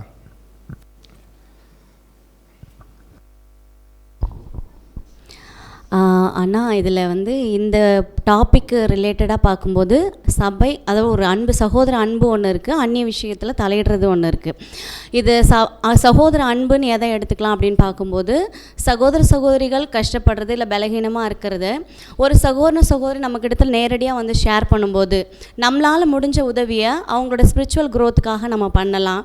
அதே போல் விழுற காரியங்களே நம்ம கண்ணுக்கு எதிர்பட்டாலும் அவங்களுக்காக நம்ம ப்ரேயர் பண்ணணும். எப்படின்னா, தேவனே அவங்களும் சபை வாய்ப்புக்கு அழைக்கப்பட்டிருக்காங்க, மாம்சத்தில் தான் இருக்கிறாங்க, எல்லாரும் பலகீனர் தான், நீங்கள் எல்லாரும் விழுந்து போவோம், அவங்களும் சபையாக மாறுற அந்த ஒரு விஷயத்தை நான் வந்து அது இடரெல்லாம் பார்க்குறேன், நீங்கள் அதை என்ன பண்ணுங்கள், சரி பண்ணுங்கள், அவங்களுக்காக பர்சனலாக ப்ரேயர் பண்ணுறது, இதுதான் வந்து அந்த சகோதர அன்பு.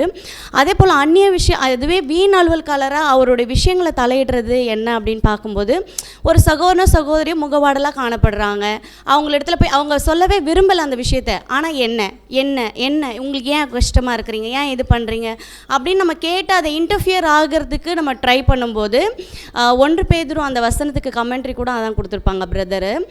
அது வந்து நம்ம தப்பு. அதுக்கு அடுத்தது எக்லிஷியா ஒழுங்குமுறையில் கூட சகோதரிகள் ஊழியத்துக்கு ஏற்படுத்தப்பட்ட சகோதரர்கள் செய்கிற விஷயத்தில் நமக்கு அதில் வேலை கிடையாது, ஆனால் அதில் இன்டர்ஃபியர் ஆகி இது தப்பு, இது சரியில்லை, இது மாதிரி பண்ணணும், அது மாதிரி பட் ஆலோசனை கொடுக்கறது வேறு, குற்றம் கண்டுபிடிக்கிற விதத்தில் நம்ம போய் எக்ஸ்ப்ரெஸ் பண்ணுறது அது வந்து அந்நிய காரியத்தில் தலையிடுறதுன்னு பார்க்குறோம். ஒரு எக்லிஷியா மீட்டிங் நடந்திருக்கும், ஒரு 4-5 சகோதரர் பேசியிருப்பாங்க, அந்த இடத்துல ஒரு சகோதரி இருந்திருக்க மாட்டாங்க. அந்த கலந்து கொண்ட சகோதரி இடத்துலேயே போயிட்டு அங்கே என்ன நடந்துச்சு, என்ன பேசுனாங்க பிரதர்ஸு, ஒரு ஆவிக்குரிய விஷயத்தை நம்ம கண்டுபிடிக்கிறோம் இல்லை கற்றுக்கணும்னு நினச்சி கேட்குறது ஒரு வேறு, ஆனால் குற்றம் கண்டுபிடிக்கிற விதத்துலையும் அங்கே என்ன நடந்துச்சுன்னு தெரிஞ்சுக்கணும் அப்படின்ற ஒரு விதத்தில் போய் நம்ம அதை சொல்லுங்கன்னு கேட்குறதும் ஒரு வீண் அலுவல் அப்படின்றத நான் ஷேர் பண்ணிக்கிறேன். Okay, thank you sister. இந்த பாயிண்ட்டுக்கு நானும் ஷேர் பண்ணிக்கிறேன். சிஸ்டர் ஷேர் பண்ணுறீங்களா? ஓகே சிஸ்டர், ஒரு பாயிண்ட் சொன்னாங்க. இப்போது ஒரு பிரதரை பற்றி குறை சொல்கிறத பற்றி சொன்னாங்க. இப்போ ஒரு சகோதரர் வந்து சப்ஜெக்ட் நடத்திட்டு இருக்காரு, அப்போ ஏதோ ஒரு வார்த்தை சொல்கிறாருன்னா, அப்போ ஒரு தவறாக ஒரு வார்த்தை பேசுகிறாருன்னா அவங்க கடிந்து கொண்டு புத்தி சொல்லுன்னு சொல்லிட்டு வசனம் சொல்லுது. அப்போ சொன்னால் அது வந்து சொந்த அளவுகள் வந்து பார்க்குறது, மற்றவங்க தலையிடுற மாதிரி ஆகாது. அப்போ அந்த சகோதரர் புரிய வைக்கணும்னா கேட்பாங்க தான், கேட்டு சொல்லுவாங்க தான். அதை கேட்குறது தப்பு கிடையாது. ஆனால் இப்போ அந்த சகோதரன் தெரிந்து ஒரு வாய்ப்பாக கூட இருக்கலாம். ஓகே சிஸ்டர், பேசிட்டு சொல்லுங்கள். ஸோ நான் இந்த பாயிண்ட்டை கொஞ்சம் ஷேர் பண்ணிக்கிறேன். ஸோ அப்படியே பார்க்கும்போது அன்புக்குரிய சகோதர சகோதரிகளே, அதாவது அன்பு காமிக்கிறதுக்கும் அந்நிய காரியத்தில் தலையிடுறதுக்கும் மற்றவங்க விஷயத்தை தலையிடுறதுக்கும் வித்தியாசம் அப்படின்னு பார்க்கும்போது, இந்த அன்பு அப்படின்ற ஒரு விஷயமே என்ன அப்படின்னு பார்க்கும்போது சந்தோஷமாக மகிழ்ச்சியாக ஒரு சமாதானத்தோட நன்மைகள் என்ன பண்ணுறோம் அப்படின்னு பார்க்கும்போது ஷேர் பண்ணிக்கிறது. கரெக்டுங்களா? அன்பு காமிக்கிறது அப்படின்னா என்ன அப்படின்னு பார்க்கும்போது மற்றவங்களுடைய பிரயோஜனத்துக்காக நம்முடைய சந்தோஷங்களை நம்முடைய கஷ்டங்களை நமக்குரிய பெஸ்ட்டாக இருக்கிற விஷயத்தை என்ன பண்ணுறோம் அப்படின்னு பார்க்கும்போது இப்போ தேவன் விரும்புறது அப்படின்றத என்ன பண்ணுறோம் அப்படின்னு பார்க்கும்போது எல்லாரும் பிரியமாக அதில் என்ன பண்ணுறது பங்கெடுத்துக்கிறது. ஸோ இப்போ ஒரு மகிழ்ச்சியான ஒரு விஷயம் அப்படின்னாலே நம்ம என்ன பண்ணுவோம் அப்படின்னு பார்த்தோம்னா யூஸ்வலாக ஸ்வீட் என்ன பண்ணுவோம் கொடுத்து பரிமாறிக்கிறோம்ல, அன்பை பரிமாறிக்கிறது. ஸோ இது என்ன அப்படின்னு பார்க்கும்போது சந்தோஷமான ஒரு சூழ்நிலை இல்லை நன்மையான விஷயம் அப்படின்னும் போது அது நம்ம என்ன பண்ணுறோம் அப்படின்னு பார்க்கும்போது அதை சந்தோஷத்தை வெளிப்படுத்துகிற விதமாக இல்லை அன்பை பரிமாறிக்கிற விதமாக நம்ம வந்து ஸ்வீட் வந்து கொடுக்குறோன்னு வச்சுக்கிங்களேன். இது வந்து எல்லாருமே என்ன பண்ணுறோம் அப்படின்னு பார்க்கும்போது பங்கெடுத்துக்கிறோம். இப்போ என்னென்னா அந்நிய காரியம் இல்லை தேவையில்லாத விஷயத்தை தலையிடுறது அப்படின்னா, இப்போ ஒரு பிரதருக்கோ இல்லை ஒரு சிஸ்டருக்கோ சுகர் இருக்குன்னு வச்சுக்கோங்க. இந்த ஸ்வீட் வந்து சந்தோஷத்தை பரிமாறிக்கிற விஷயம், நீங்களும் என்ன பண்ணுங்க சாப்பிடுங்க அப்படின்னு அவங்கள கட்டாயப்படுத்தி அவங்கள சாப்பிட வைக்கிறதுன்றது என்ன தெரியுங்களா? இது வந்து என்னன்னு பார்த்தோம்னா அந்நிய காரியம். ஸோ அதாவது என்னன்னு பார்க்கும்போது அனாவசியமாக மற்றவங்களுடைய விஷயத்தில் என்ன பண்ணுறோம் அப்படின்னு பார்க்கும்போது தலையிட்டு இருக்கிறோம். அப்படின்னா அன்பு காமிக்கிறது அப்படின்றது என்ன ஒரு விஷயம் அப்படின்னு பார்க்கும்போது சந்தோஷமாக சமாதானத்தோட ஒருத்தவங்களுடைய அந்த ஒரு லவ்வை வந்து என்ன பண்ணுறோம் அப்படின்னு பார்க்கும்போது எக்ஸ்பிரஸ் பண்ணுறோம், ஷேர் பண்ணிக்கிறோம். இதில் நிறைய விஷயம் இருக்குது, ஜென்ரலாக மட்டும் நம்ம பேசுகிறோம்.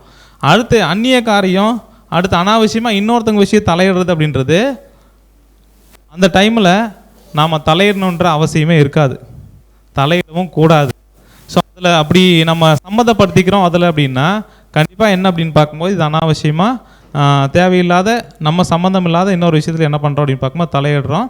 அவங்களுடைய சுயாதீனத்தில் நம்ம என்ன பண்ணுறோம் அப்படின்னு பார்க்கும்போது தலையிட்டு மன சங்கடங்களை வர வச்சு கொள்வது அப்படின்றது அந்நிய காரியத்தில் தலையிடுறது அப்படின்னு பார்க்குறோம். Thank you brother. நித்தின் நான் ஷேர் பண்ணுறேங்க.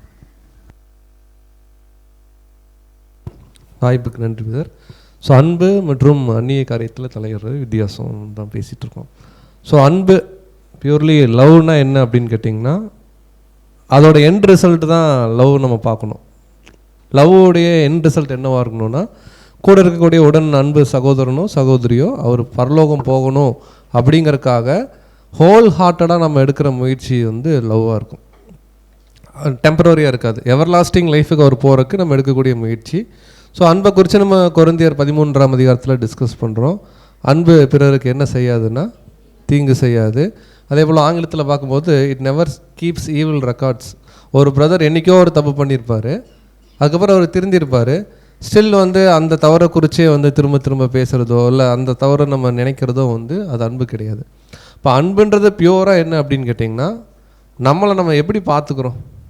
சகோதரி கூட அருமையாக ஒரு பாயிண்ட் சொன்னாங்க, நமக்குள்ளே எவ்வளோ நிறைக்குறை இருந்தாலும் இல்லை அதெல்லாம் ஒன்றும் பிரச்சனை இல்லை, நம்ம கரெக்டாக தான் இருக்கிறோம் அப்படின்னு நினைக்கிற மாதிரி உடன் சகோதர சகோதரில் சின்ன சின்ன பலவீனங்கள் காணப்படும், குற்றங்கள் இல்லை பலவீனங்கள் காணப்படும் போது அந்த பலவீனங்களை கிறிஸ்துவுக்குள்ளே மன்னிச்ச மாதிரி நாமளும் மன்னிச்சுக்கிட்டு அவருக்காக ஜெபம் ஏறெடுக்கிறது என்னவாக இருக்கலாம்னா அன்பாக இருக்கலாங்கிற ஒரு கருத்து.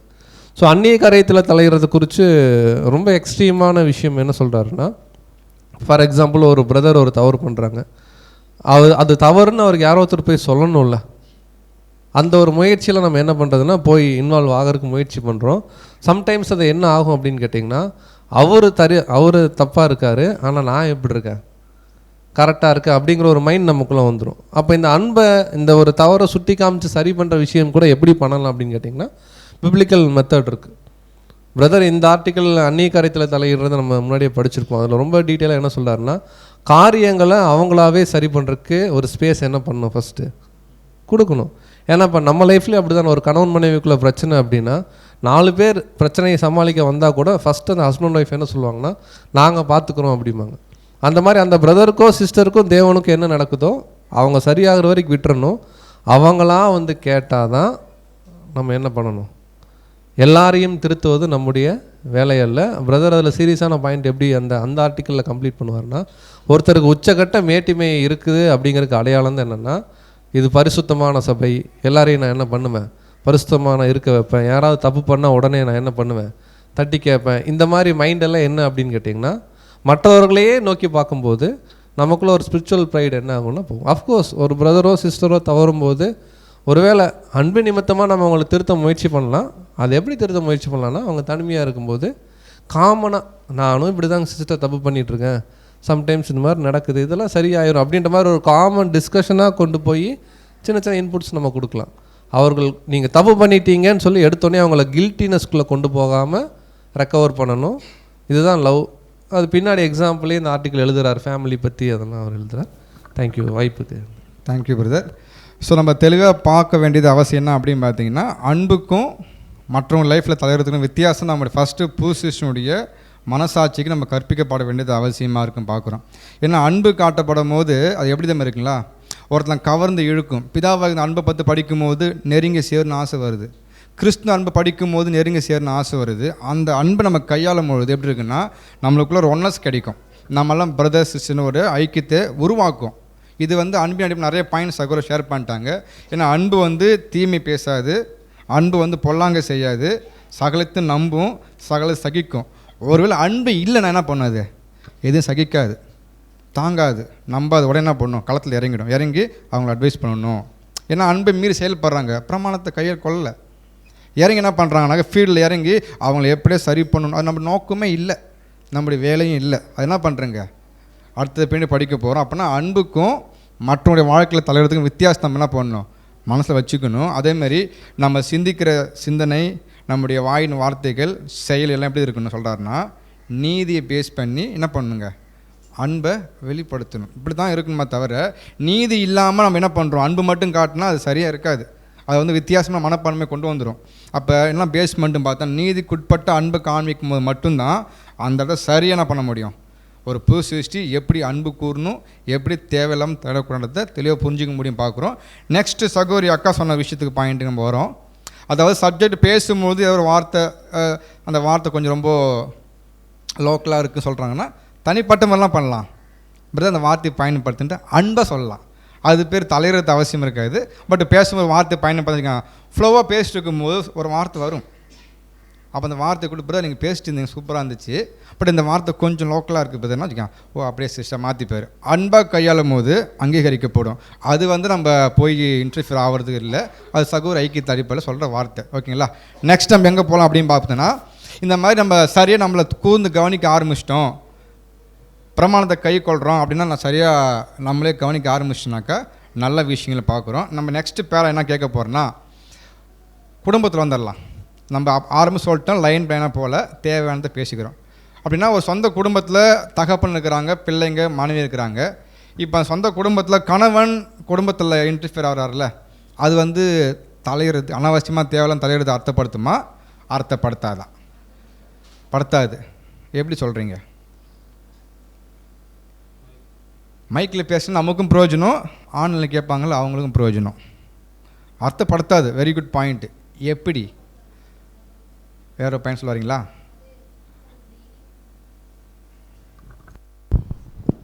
அதில் வந்து 2 விதமாக அர்த்தப்படும்.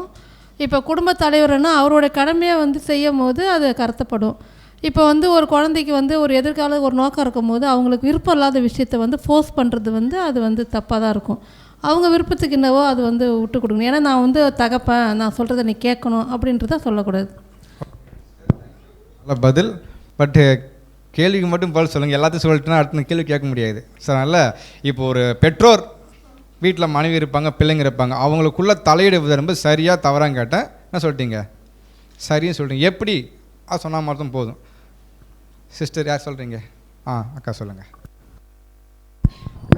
அது எப்படி சரின்னா 6 வால்யூம்லேயே நம்ம படிக்கிறோம். பிரம்பை கையாடாதவன் வந்து தன் மகனை பாய்க்கிறான். அப்போ நீதிமொழிகளில் நம்ம படிக்கிறோம். அப்போ என்னென்னா 6 வால்யூமில் இது விளக்கமாக கொடுத்துருக்காரு. குழந்தைகளை எப்படி வளர்க்கணும், அவங்க எப்படியெல்லாம் தவறு செய்யும் போது அதை கண்டிக்கணும், அதை கண்டிக்கிறது வந்து பெற்றவங்களோட கடமை, உரிமை அப்படின்னு சொல்லிட்டு கொடுத்துருக்காரு. அப்போ வந்து ஒரு பெற்றோர்களாக இருக்கும்போது அவங்க அந்த பிள்ளைகளை வளர்க்கும்போது சின்ன சின்ன விஷயங்கள் வந்து தேவனுக்கு விரோதமாக செய்யும் போதும் கீழ்ப்படியாகும் போதும் அது ஒரு சரியான ஒரு நேரம் காலம் பார்த்து அந்த பெற்றோர்கள் வந்து அவங்கள பிள்ளைகளை சரி பண்ணுறதுன்றது அது வந்து சொந்த காரியமாக இருக்கும்போது அது அந்நிய காரியத்தில் தலையிடுது ஆகாதுன்றது. Very good sister. அப்படின்னா ஒரு பெற்றோர் தன் குடும்பத்தில் விருப்பத்தோடு மனைவிக்கு தேவை சந்திக்கிறது, பிள்ளைக்கு சந்திக்கிறது, படிக்க வைக்கிறது எல்லாமே அவருடைய மாபெரும் பிரதானமான கடமை. அது எந்த தப்பும் இல்லை. இப்போ ஓகே, நெக்ஸ்ட்டு அதுக்குள்ளே குடும்பத்தின் அங்கத்தினர் இருக்கிறாங்கள, தனிப்பட்ட சொந்த விஷயத்தில் தலையிடுவது சரியா தவறா? Yes or no? ஸ்லோவாக கேட்குது. சரி, தப்பா சரியா தவறா?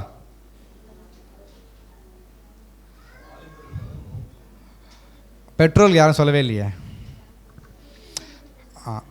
Okay sister. இப்போது ஒரு பெற்றோர் இருக்கிறாங்க, குடும்ப தேவைகளுக்கு ஒரு கணவன் வச்சுக்கலாம், மனைவிக்கு சந்திக்கணும், தேவையை சந்திக்கணும், பிள்ளைங்களுக்கு தேவை சந்திக்கிறது வந்து அவருடைய கடமை. இது எல்லாமே பண்ண வேண்டியது அவசியம். ஆனால் அதே நெக்ஸ்ட் கொஸ்டின் கேட்குறேன்னா, அந்த மனைவி இருக்கிறாங்க, பிள்ளைங்க இருக்கிறாங்க, அந்த கணவன் அவங்களுடைய பர்சனல், அந்த மனைவியோ குழந்தையோ சொந்த விஷயத்தில் தலையிடுவது அந்நிய காரியமாக இருக்குமா இருக்காதா? இருக்குமா இருக்க பதில் சொல்லிட்டு அதுக்கப்புறம் பதில்கள் போயிடலாம். இருக்குமா இருக்காதா? நம்ம இதெல்லாம் தெரிஞ்சுட்டால் மட்டும்தான் அந்த சுச்சுவேஷன் வரும்போது நம்ம தடுத்து நிறுத்த முடியும். புது சிருஷ்டி போதிக்கிறோம்ல, ஆமாம் வேண்டாம் கன்ஃபார்ம் பண்ண முடியும். இந்த பேராகிராஃபை நீங்கள் படிச்சிங்களா? சொந்த விஷயங்களை தலையிடுவது, அது மனைவியாக இருக்கட்டும், குழந்தையாக இருக்கட்டும், யாராக இருக்கட்டும், தலையிடுவது கடைசி வரைக்கும் நான் சொல்ல மாட்டேன். சொல்லுங்கள், தவறு. ஓகே, அப்படின்னா இப்போ அடுத்து கேட்குறேன், கடமை ஒன்று இருக்குது, உரிமை ஒன்று இருக்குது.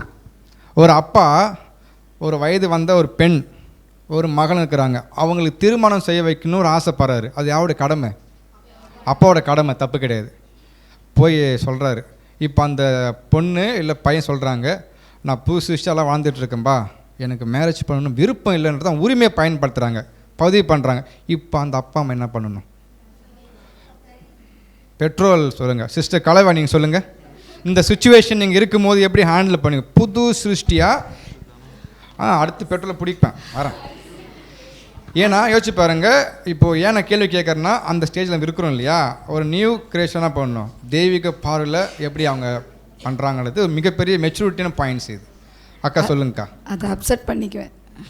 சிம்பிளாக முடிப்பு எதிர்பார்க்கவே இல்லை. Thank you sister, very good. தனம் சிஸ்டர் எங்கே இருக்கீங்க? ஓகே, இது எப்படின்னா, இது அவங்களோட விருப்பத்தின்படி அவங்க சொல்கிறாங்கன்னா, நான் புது சிருஷ்டியில் நல்லா நான் வளரணும் அப்படின்னு அவங்க சொல்கிறாங்கன்னா அவங்க விருப்பத்தின்படி விடணும். அதே அவங்க வந்து இல்லை நான் வேலைக்கு போகணும், நான் பெரிய ஆளாகணும் அப்படின்னா அப்படி விடுறது கிடையாது. அவங்க எப்படின்னா அவங்க புது சிருஷ்டியாக மாறணும், அவங்க வந்து அதை வந்து நம்ம பெற்றோர் வந்து ஏற்றுக்கணும். Thank you sister. அதுதான் நான் பாயிண்ட் நானே பிரிச்சுட்டேன். மேரேஜ் விஷயம் வச்சுக்கலாம், படிப்பு விட்டுறலாம்.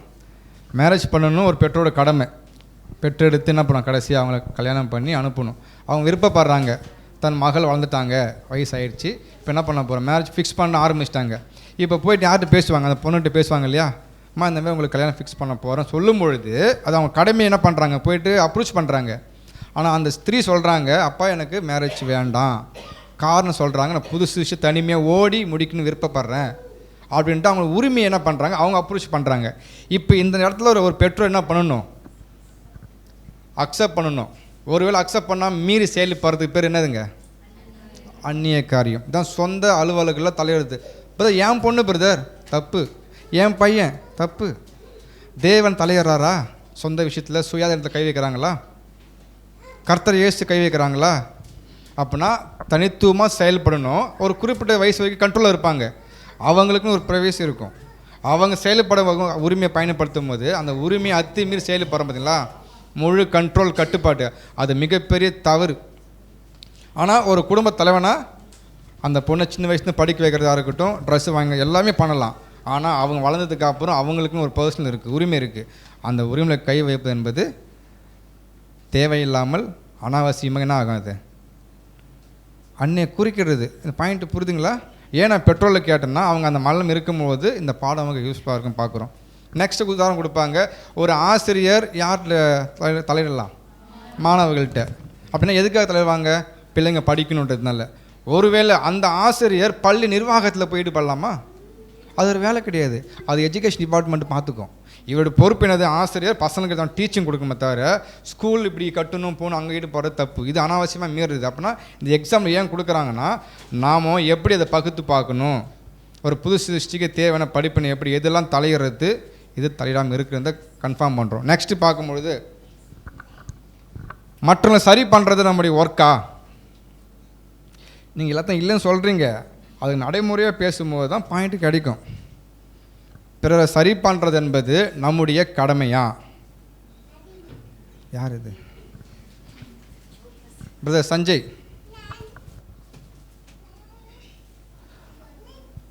அதாவது இங்கே என்ன சொல்லியிருக்குதுன்னா, பிறரை சரி பண்ணுறதுக்கு நம்ம ஒரு நேரத்தை செலுத்தி அவங்க இப்படி வராங்க இப்படி பண்ணுறாங்கன்னு எல்லாத்தையும் நோட் பண்ணுறது, நோட் பண்ணி அவங்கள நம்ம சரி பண்ணணும் போகணுன்றது, இதை குறித்தே நம்ம போகிறப்ப நம்மளை நாமளே மறந்துடும். நம்மளோட ஆவிக்குரிய விஷயத்தில் நம்ம போகிறோமா, கரெக்டாக இருக்கிறோமா, அந்த கற்பனைகளெல்லாம் நம்ம வந்து கை கொள்கிறோமான்ற விஷயத்தை மறந்துட்டு, அதாவது உலகத்தில் பார்த்திங்கன்னா முன்னாடி ஸ்டாண்ட் எடுக்காமல் ஒருத்தர் போயின்னு இருப்பார், ஆனால் நாமளே ஸ்டாண்ட் எடுக்காமல் தான் போகிறோம்.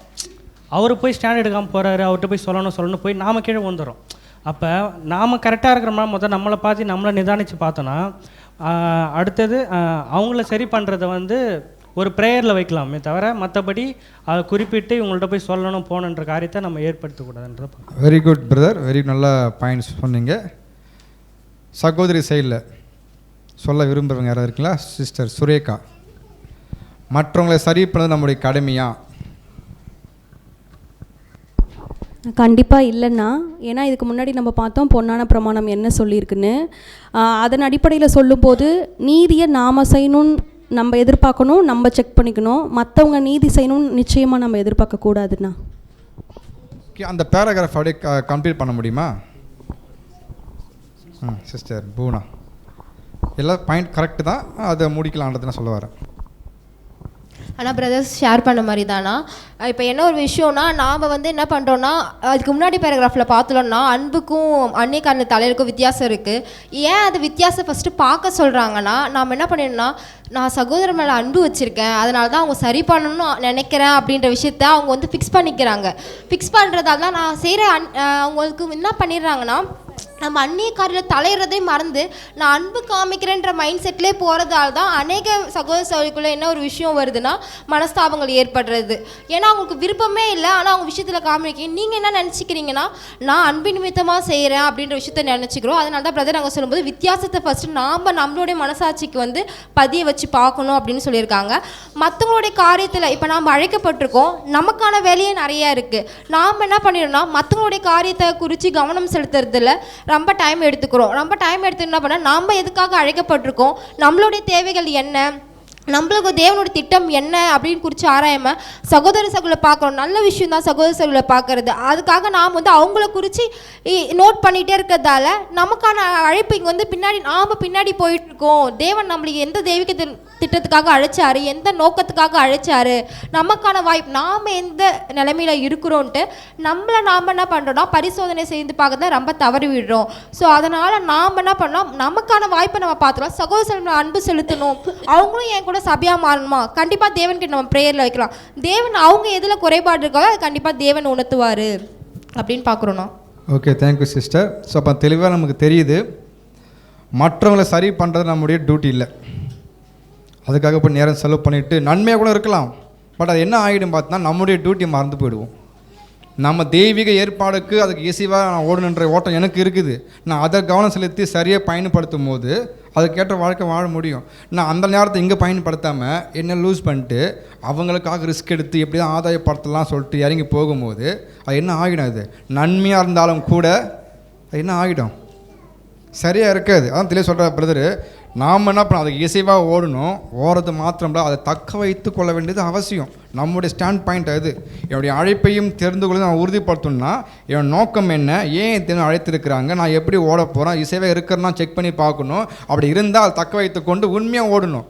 இந்த மாதிரி ஒவ்வொருத்தரும் ஓட சிந்திக்கும் போது யாருக்கும் யாருன்னு சொல்ல வேண்டிய அவசியம் இல்லை. சரியாக என்ன பண்ணுவேன், புரிஞ்சுப்பாங்க. ஓகே, என்னோட ஏற்பாடு தேவன் கொடுத்துருக்காங்க, நான் யோசிக்கிறேன், பிரதர் யோசிக்கிறாங்க, சிஸ்டர்ஸ் அப்படி போகும்போது பாயிண்ட் எல்லாம் கரெக்டாக பொருந்துதா, யாரும் சரி பண்ண வேண்டிய அவசியம் இல்லை. இது எப்படின்னா ஒரு மிகப்பெரிய மெச்சூரிட்டி பாயிண்ட். இது உடனே வராது, நடைமுறைப்படுத்தும் பொழுது தான் நம்ம வாழ்க்கையில் அப்படியே கொஞ்சமாக க்ரோத் ஆகும். சொல்லும் போது ஈஸியாக பேசிடலாம், யாரும் ஹெல்ப் பண்ண தேவை, அப்படி இல்லை. அது எப்படி புரிஞ்சுன்னு பார்க்கும்பொழுது நடைமுறைப்படுத்தும் போது நம்மளும் வளரணும். ஃபஸ்ட்டு நாமளே வளர்ச்சி கம்மியாக இருக்கும்போது மற்ற டீச் பண்ணால் சரியாக இருக்குமா, இப்படி யோசிச்சு பாருங்கள், சரியாக பொருந்தாது. அப்படின்னா நான் யாருன்னு வெளிப்படுத்தி காமிக்கணும், தக்க வைத்துக்கொள்ளணும். ஒருவேளை அப்படி வாழும்பொழுது மற்றவங்க என்ன ஆகாது, ஒரு முன்மாதிரி இருக்கும்போது யூஸ்ஃபுல்லாக இருக்கும். அதனால் பிறருடைய விஷயத்தில் போய் தலையிடுவதோ இல்லை அவங்க நேரத்தை செலவழித்து அவங்களுக்கு ஈடுபடுவதோ வந்து வேணான்னு சொல்கிறாரு. ஏன்னா தலைப்பு வசனம் பார்க்குறோம், சொந்த அலுவலர்களை மட்டும் பாருங்கள். அந்த பாயிண்ட் பிடிச்சா மட்டும் போதும். அந்த பாயிண்ட் என்ன சொல்லுதுன்னு தான் அப்படி தான் என்ன பண்ணாங்க, அழகாக ஸ்டெப்பாக ஒவ்வொரு தனிப்பட்ட சகோதரனுக்கும் சகோதரிக்கும் குடும்பத்தில் எப்படி, உலகத்தில் எப்படி, எங்கெல்லாம் நம்ம அப்ளிகேபிள் பண்ணுமோ அழகாக காமிச்சு வராங்க பார்க்கணும். நெக்ஸ்ட்டு பாயிண்ட்டு, மற்றவங்களுடைய விஷயம் தலையிடுறது வந்து தலையிடுறவங்க விசுவாசிகளா அவிசுவாசிகளா, சத்தமாக அவிசுவாசி. அப்போ இதுக்கப்புறம் நம்ம தலையிட்டோம் என்றால் நம்மளாம் யார் அப்படி நம்ம எடுத்துக்க வேண்டியது அவசியம். இதுக்கப்புறம் பழசை விட்டுருங்க, எல்லாம் புதுதாக மாறுது. அப்படின்னா இதுக்கப்புறம் தேவன் பாடத்தை கொடுத்துருக்காங்கன்னா நம்மளுக்கிட்ட குறை இருக்கலாம், இல்லாமல் அது இருந்திருக்கலாம். அதை மாற்றுவதற்காக தெய்வீக அன்பு தான் அங்கே செயல்படுது. நீங்கள் அப்படி இருக்க வேணாம், நீங்களாம் புது சிருஷ்டி, கிறிஸ்துவ சாயலுக்கு மாறினா இது எடுத்து என்ன பண்ணுங்கள், தூக்கி ஓர வைங்கன்றதோட மிகப்பெரிய படிப்பினை. அப்போ நம்ம என்ன பண்ண போகிறோன்னா, மற்றவங்க லைஃப்பில் ஈடுபடுறோம், மற்றவங்களை பற்றி பேசுகிறோன்னா நாம் விசுவாசிகள் இல்லை, அவ்விசுவாசின்றது நடக்கும்போது புரிஞ்சிக்க வேண்டியதுதான். ஓகேங்களா, இந்த பாயிண்ட் ஓகே. இப்போ அந்த பேராகில் ஒரு மிகப்பெரிய பாயிண்ட் சொல்லியிருக்கிறாங்க. ஸ்பீக்கரை பற்றி பேசியிருக்காங்களா, இல்லையா? தெய்வீக அன்பில் வளர்ந்தவங்க இருப்பாங்க, ஒருத்தவங்க நல்லா கற்று தேர்ந்து சத்தியங்களை போதிப்பாங்க, பிரசங்கம் பண்ணுவாங்க, அவங்களுக்கு அன்பு, நீதி, ஞானம், வல்லம் எல்லா அறிவும் பெற்றிருப்பாங்க. ஆனால் என்ன பண்ண மாட்டாங்க, செயல் எந்த இடத்துல எங்கே பயன்படுத்த சரியாக அதை அப்ளிகேட் பண்ணுமோ அது பண்ண மாட்டாங்க சொல்கிறாரு. அப்படின்னா இது நீங்கள் படிக்கும்போது எப்படி புரிஞ்சுக்கினீங்க, இதை படிச்சிங்க இல்லையா, யாரெல்லாம் மைண்டில் வந்தா உங்களுக்கு இப்படி கேட்குறேன். அது கூட வருதுனாலே தப்புன்னு சொல்ல வர. இது நமக்கான படிப்பினை. போதிக்கிறவங்க இருக்கிறாங்க பார்க்கும்போது, இப்போது எல்டர்ஸ் இருப்பாங்க, டீக்கன்ஸ் இருப்பாங்க, இவங்க என்ன பண்ணுறாங்க, சத்திய அறிவு நல்லா கற்றறிஞ்சு நல்லா போதிக்கிறாங்களே தவிர என்ன காமிக்கல, அன்பு காமிக்கல அப்படின்றத பற்றி இங்கே பேசி வராங்க. நம்ம இதை ஏன் கேள்வி கேட்டோன்னா, அந்த மாதிரி படிக்கும்போது நீங்கள் என்ன புரிஞ்சுக்கிட்டீங்க,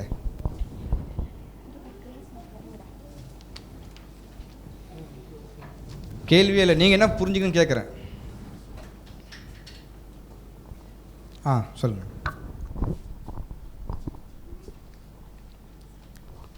ஃபஸ்ட் டைம் இந்த பேராகிராஃப் படிக்கும்போது இங்கே பிரசங்கம் பண்ணுகிறவர்கள்னு இருக்குல்லண்ணா, நான் என்ன ஃபஸ்ட்டு புரிஞ்சுக்கிட்டது ஃபஸ்ட் டைம் படிக்கும்போது ஓகே பிரசங்கம் பண்ணுறவங்க அப்படின்னு புரிஞ்சிச்சு.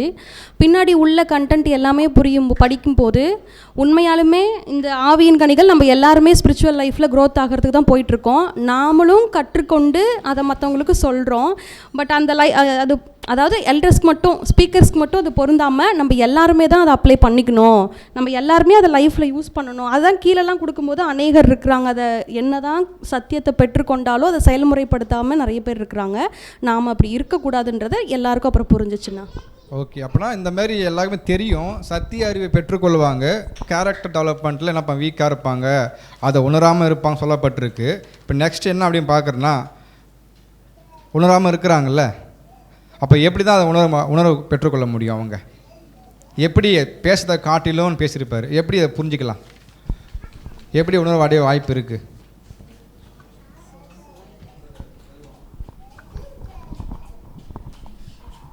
இல்லை, அதை நிறைய முறை நம்ம வார்த்தையில் சொல்லிகிட்டே இருக்கிறத விட அவங்களுக்கு வந்துட்டு வாழ்க்கையில் வாழ்ந்து காட்டலாம். உதாரணமாக அந்த மாதிரி ஒரு சூழ்நிலை வரும்போது அவங்க அந்த அன்பு நீதி ஆளப்படுவதை காட்டணும்.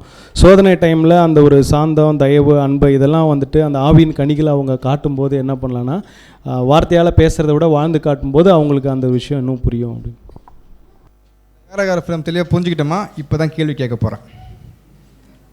நான் அந்த பேராஃபுல்லாக ஏன் சொல்கிறேன்னாக்கா நம்ம கான்செப்ட் புரிஞ்சுக்கிட்டோம். இப்போ கேள்வி என்னன்னு பார்த்தீங்கன்னா, போதிக்கிறாங்க ஒரு பக்கம், அது தேவனுடைய அனுமதியில் போதிக்கிறாங்க.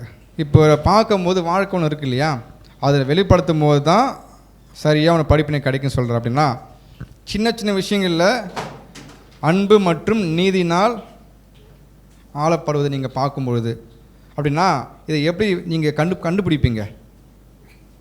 இப்போ நான் பேசுகிறேன், சப்ஜெக்ட் பேசிட்டேன், பட் அந்த வார்த்தையை நான் பயன்படுத்துகிறேன்னா இல்லையானதை நீங்கள் என்னை பார்க்கும் எப்படி கண்டுபிடிப்பீங்க? உங்களுக்கு எப்படி தெரியும் இது வந்து நீதிக்குட்பட கொஞ்சமாக உண்மையாக இருக்காது பிரதரு, கொஞ்சம் அன்பு நீதி காமிக்கிற எப்படி அடையாளம் கண்டுபிடிப்பீங்க? இது கண்டுபிடிச்சா தான் தெரியும் அவங்க காமிக்காங்க இல்லையான்னு. இப்போ பாயிண்ட் புரிதுங்களா? படிச்சுட்டோம். சின்ன விஷயத்துலாம் நம்ம என்ன பண்ணோம், அன்பு காமிக்கும் போது அப்படியே பெருசாக எதிர்பார்ப்பணும். அவர் பண்ணுற விஷயங்கள் சரியாக கொஞ்சம் இருக்குது, நான் பார்க்குறேன், அதுவே போதுமானது. நமக்கு ஒரு எடிஃபிகேஷன், பக்திரத்தை உண்டு பண்ணுது. அது எப்படி நீ அழகாக கண்டுபிடிப்பீங்க?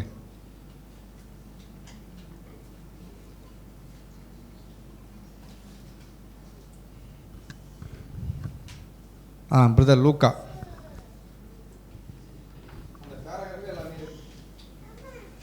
நான் புரிஞ்சுக்கிட்ட விஷயம் பிரதர், அவங்க வந்து சத்தியத்தின் நிமித்தம் கேட்டிருக்க விஷயங்களை கற்றுக்கிட்ட விஷயங்களில் முன்மாதிரியாக இருப்பாங்க. அவங்கள பார்த்து நம்ம கற்றுக்கிற மாதிரி சத்தியத்தின் பிரகாரம் அவங்க நமக்கு எதுவும் ஆலோசனை சொல்லலை, நமக்கு முன்னாடி வாழ்ந்து காமிக்கிறாங்க.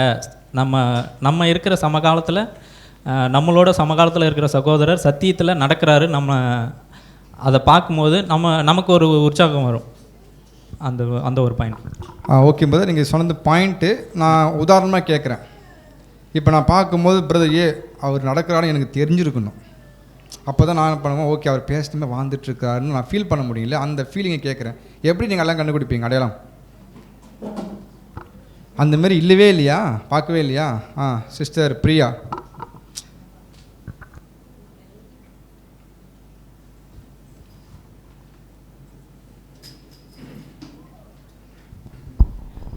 பிரதர், அந்த குணலட்சணங்கள், அந்த வாழ்க்கை அவங்க வாழ்கிறாங்களான்னு மற்றவங்க எப்படி இருக்காங்கன்னு கண்டுபிடிக்கணும். முதல்ல நமக்கு அது என்னன்னு தெரியணும்.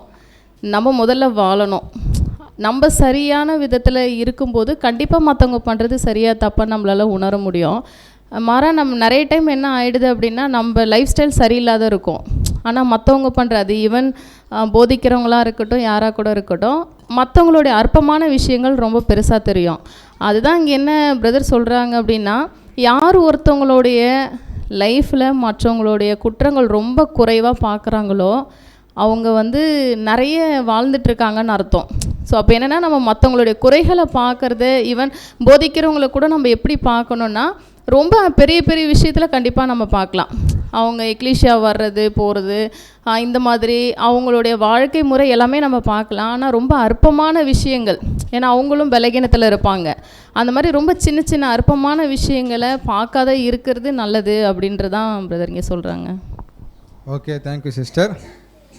ஸோ அப்போ நம்ம என்ன புரிஞ்சலாம் அப்படின்னு பார்க்கும்பொழுது, அன்பு பற்றி பேசுவாங்க, நீதியை பற்றி பேசுவாங்க. இது வந்து போதனை. ஒருவேளை வெளியில் வந்ததுக்கப்புறம் அந்த வாழ்க்கை நீங்கள் பார்ப்பீங்க, அன்புக்கேற்ற வார்த்தைகள், நீதிக்கேற்ற வாழ்க்கை அவங்க வாழ்ந்துட்டுருக்குறாங்கன்னா இது போதுமானது. பேசின என்ன பண்ணுறாரு, வாழ்ந்துட்டுருக்கிறார். ஒருவேளை இப்போ நல்லா நாலேஜ் நல்லா பேசுவார், பட் நீதியை நடைமுறைப்படுத்த மாட்டாங்க. சிஸ்டர் கேள்வி கேட்கும்போது அநீதியாக கூட பேச வாய்ப்பு இருக்குது. டைமுக்கு ஏற்ற மாதிரி காம்ப்ரமைஸ் பண்ணுறது, அதை நீங்கள் பார்ப்பீங்க இல்லையா? அப்போ யோசிக்கணும், அவர் சத்தியத்தை நல்லா போதிச்சார், ஆனால் இங்கே என்ன இல்லை, எந்த இடத்துல எப்படி பேசி நடைமுறைப்படுத்தணுன்றதில் அவருக்கு தெரியாமல் இருக்கா? அப்போ நான் பார்க்கும்போது ரோல் மாடல் கிடையாது இது. அப்படின்னா தெளிவாக புரிஞ்சுக்கணும், அவங்க வாழ்க்கையை பார்க்கணும். பேசுகிறாங்களா, ஓரளவுக்கு வாழ்ந்துட்டுருக்குறாங்க, இது ஒரு நமக்கு ரோல் மாடலாக எடுத்துக்கலாம். நெக்ஸ்ட்டு பார்க்கும்போது ட்ரபுளில் நிற்பாங்க, சோதனையில் நிற்கும் போது, ஆனால் சத்தியம் அவர் பேசியிருப்பார். உபத்திரம் என்பது நமக்கு மிகப்பெரிய ஆசீர்வாதம் அப்படின்னு பேசியிருப்பார். ஆனால் அவருக்கு வரும்போது என்ன பண்ணுவார், அதை எனக்கு மட்டும்தான் ஏன் சோதனை வருதுன்னு தெரியல. அப்படி பார்க்கும்போது முன்மாதிரியாக இருக்குமா இது? இருக்காது. அப்படின்னா அதில் என்ன சகித்து கொண்டு வாழக்கூடிய மனப்பான்மை நீங்கள் பார்க்குறீங்கன்னா, அவங்க போதிக்கிறாங்க இல்லையா, அந்த வாழ்க்கை லைஃப்பில் பார்க்கும்போது என்ன ஆகும்னு சொல்கிறாருன்னா, சோதனையில் சாந்தத்தையும் தயவு அன்பு மற்றும் பிற ஆவின் கனிகளை காண்பித்தால் என்ன கிடைக்கும், ஆசீர்வாதம். அப்படின்னா எல்லாருக்குமே நம்ம படிக்கிறோம், மற்றவங்க ஷேர் பண்ணுறோம், ஷேர் பண்ணுற வாழ்க்கை வாழ்ந்தால் எல்லாருக்குமே யூஸ்ஃபுல்ன்றார், நன்மை பெற்றுக்கொள்ள முடியுன்றது இந்த கான்செப்ட் சொல்ல வராங்க. நெக்ஸ்ட்டு பார்க்கும்போது என்ன சொல்கிறோம் அப்படின்னு பார்த்தோன்னாக்கா, ஒருவேளை நம்ம இந்த விஷயங்களை உற்று கவனிக்க தவறும் பட்சத்தில் என்ன ஆகும், உலகில் அநேகம் என்ன பண்ணுறாங்கன்னா இந்த மாதிரி தேவையில்லாமல் ஈடுபடுறதுனால தான் என்ன வருது, பிரச்சனை சோதனை வருது. அது நம்ம எப்படி கூர்ந்து பார்க்கணும்னு சொல்கிறாருன்னா, உற்று கவனிக்கும் மட்டும்தான் எது சோதனை ஏன் வருதுன்னு கண்டுபிடிக்க முடியும் இல்லைங்களா? அப்படின்னாக்கா ஒவ்வொரு குடும்பத்திலும் யாராவது ஒருவர், கணவன் அல்லது மனைவி அல்லது குழந்தை, மற்றவங்களுடைய அன்பையும் பெருந்தன்மையும் கண்ட்ரோல் பண்ணுறது சரியா தவறா? அதே கான்செப்ட் திரும்பி சொல்கிறாரு, நம்ம திரும்பி பேசலாம். தவறான முறையில் பயன்படுத்தும் என்பது தவறு அப்படின்னா என்ன சொல்ல வராங்க அதில்?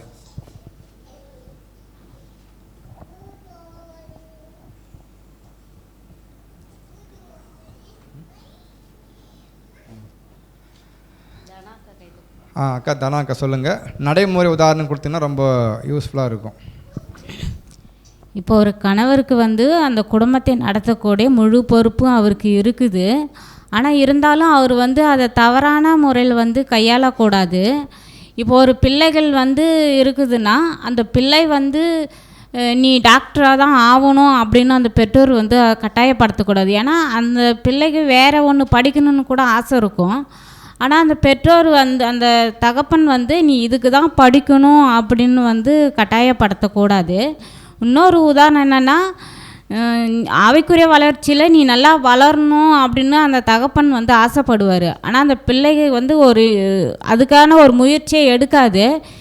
அது அன்பின் நிமித்தமாக வந்து அந்த பிள்ளைக்கிட்ட அதை வந்து புரிய வைக்கணும். புரிய வைச்சாதான் அது பிள்ளைக்கு வந்து புரிஞ்சிக்க முடியாது. அதை விட்டுட்டு நம்ம வந்து கட்டாயப்படுத்தி வழிகட்டாயமாக நீ இப்படி தான் நடந்துக்கணும், இப்படி தான் இருக்கணும்னு கட்டாயப்படுத்தக்கூடாது அப்படின்னு புரிஞ்சு. ஓகே சிஸ்டர், நம்ம கரெக்டு. ஒரு கணவன் மனைவி பிள்ளைகள் அவங்களுடைய அன்பையும் பெருந்தன்மையும் நம்ம கையாளுற விதம் இருக்கு இல்லையா? அப்படின்னா மற்றவங்களுடைய லைஃப்பில் அத்துமீறதை பற்றி பேசிகிட்டு இருக்கிறாரு. ஒரு கணவன் மனைவியுடைய சுயத்தில் கை வச்சு அத்துமீறி ஆளுகை செய்யலாமா? நீ எனக்கு கட்டுப்பட்டுத்தான் ஆகணும், அதிகார தோரணை இப்படி தான் இருக்கணும்னு சொல்லலாமா? அதை ப்ராக்டிக்கலாக எப்படி நீங்கள் ஃபீல் பண்ணுறீங்க நீங்கள் ஷேர் பண்ணுங்கள்.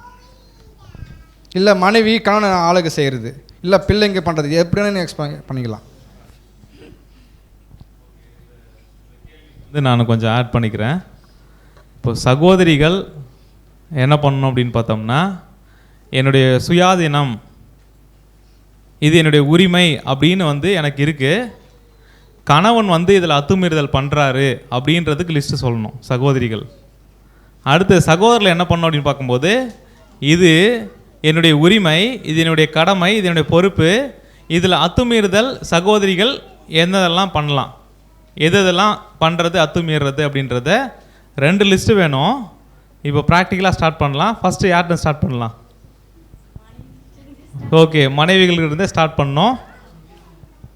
என்னென்ன விஷயம்லாம் உங்களுடைய சுயாதீனத்தில் கணவர்கள் தலையிடுறது அப்படின்றது அத்துமீறுற விஷயமா ஆளுகை செய்கிற விஷயமா நீங்கள் பார்க்குறீங்க அப்படின்றது என்ன பண்ணுங்க அப்படின்னு பார்க்க ஒருத்தராக எல்லாருமே ஷேர் பண்ணணும். டைம் இன்னைக்கு எவ்வளோ நாளும் பரவாயில்ல, சுருக்கமாக ஷேர் பண்ணுங்கள், எல்லோரும் ஷேர் பண்ணுறதுனால. ஓகே, சண்டை வராமல் பார்த்துக்குங்க. சரி, ஓகேங்களா? இவங்க தான் கேள்வி கேட்டாங்கன்னு சொல்லக்கூடாது, போயிட்டு நீங்கள் சொல்லுங்கள். ஒரு நம்மளுக்கு எக்ஸாம்பிளாக இருக்கணும், அந்த மாதிரி சொல்லுங்கள்.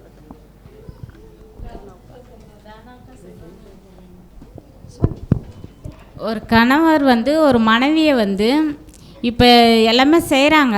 ஆனால் அந்த மனைவிக்கு பிடிச்ச ஒரு ட்ரெஸ்ஸை கூட இந்த கலரு இந்த டிசைன் நான் எடுக்க போகிறேன் அப்படின்னு சொன்னால், இல்லை ஒரு பொருளோ நான் மனைவி ஆசைப்படுறாங்கன்னா அதை வந்து சின்ன சின்ன விஷயந்தான், அந்த சின்ன விஷயத்துக்கு வந்து அவர் வந்து தலையிடக்கூடாது. அருமையான பதில். Practical example. சிஸ்டருக்கு பச்சை பிடிக்குதுன்னா இப்போதுக்கு மஞ்சள் பிடிச்சிருக்கும். அப்படின்னா அப்படி ஆளுக்கு செய்கிறது அப்படின்னா அவங்களுடைய சின்ன உரிமை தான், அதை கூட நம்ம விட்டு கொடுத்தா அது அவங்க நல்லாயிருக்கும். அவங்க உரிமையை நம்ம பறிக்கக்கூடாதுல்ல. Very good point sister. சீரியஸாக பதில் சொல்லுங்கள். அடுத்தடுத்து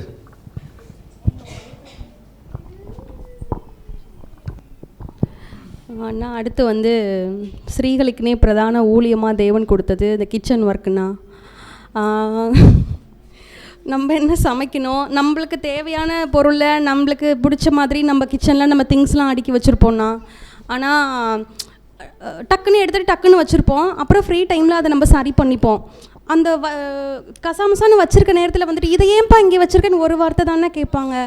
ஏன் கிச்சனு நான் நீட்டாக வச்சுப்பேன், எனக்கு தெரியும்ல, ஏன்பா இதை கூட கேட்குறீங்க, நான் சரி பண்ணிடுவேன்ப்பான்னு சொல்கிற அளவுக்கு அந்த இடத்துல கொஞ்சம் ஒரு மாதிரி இருக்கும். இது ஒரு பாயிண்ட்டு தான்.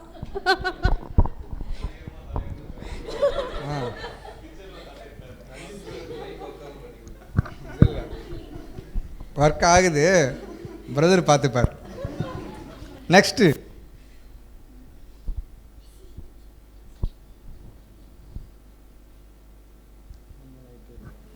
உண்மையாலுமே சகோதரர்கள் எல்லாருமே அனாவசியமாக சகோதரிகளுடைய வாழ்க்கையில் தலையிடலன்றது தெரியுது. இப்போ நீங்கள் எல்லாம் அமைதியாக இருக்கிறத பார்த்தா. ஓகே, ஸோ அடுத்து யார் ஷேர் பண்ணுறீங்க? பிரதர்ஸ் ஷேர் பண்ணுறீங்களா? ஓகே, இப்போ 2 பிரதரு, அதுக்கப்புறம் சிஸ்டர். ஷேர் பண்ணுங்கண்ணா. இப்போது எங்கள் வீட்டில் நடக்கிற விஷயம் என்னென்னா, இப்போது நீங்கள் என்ன ஷேர் பண்ணணுன்னா, ஒரு சகோதரராக உங்களுடைய கடமை உரிமைன்னு இருக்கு இல்லைங்களா, அதில் சகோதரி எப்படி தலையிடலாம், அது அனாவசியமாக அவங்க தலையிடுறது அப்படின்னு நீங்கள் ஃபீல் பண்ணுறீங்க, அதை ஷேர் பண்ணுங்க. நான் இப்போது ஃபஸ்ட்டு பார்த்தேன், எனக்கு ட்ரெஸ்லாம் நிறைய வாங்குறது பிடிக்காது. அந்த ஒரு விஷயம் எனக்கு சின்னலேருந்தே இருக்குது. ஆனால் எங்கள் வீட்டில் பார்த்தீங்கன்னா கட்டாயப்படுத்தி ட்ரெஸ் அவங்களே எட்டுன்னு வந்துடுவாங்க. நான் போட விட மாட்டேன். இப்போவுமே புது ட்ரெஸ்ஸு நிறையா இருக்குது, ஆனால் நான் போட மாட்டேன். சரி பசங்களே போட்டுக்கிட்டு எனக்கு அது அந்த மைண்ட் செட்டப்பே எனக்கு வரக்கூடாதுன்ற மைண்ட் செட்டப்பில் நான் இருப்பேன். அது எனக்கு அத்துமுறை தெரியுது. இப்போது சமீபமாக பார்த்தீங்கன்னா நீங்கள் எக்லிஷியாவுக்கு நம்ம போகிறது கூட இல்லை, நான் போகிற ஷாப்புக்கு தான் நீ வரணுன்றது ஒரு கட்டாயப்படுத்துகிற மாதிரி அவங்க இருக்காங்க. இல்லை உன் விருப்பப்படி நீ இரு, நான் எனக்கு புரிஞ்சபடி நான் வர்றேன் அப்படின்றது நான் சொல்லிட்டு வர்றது. இது மீறி போனால் அவங்க பிரச்சனை பண்ணுறது எனக்கு அத்துமீறமாக தெரியுது. அந்த மாதிரி. Okay, thank you brother. Next Bose Kannan.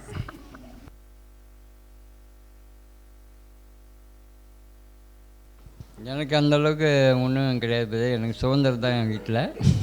Thank you brother, ரொம்ப சந்தோஷம். இப்படி பேசிட்டிங்கள பார்த்துப்பாங்க. Okay, thank you.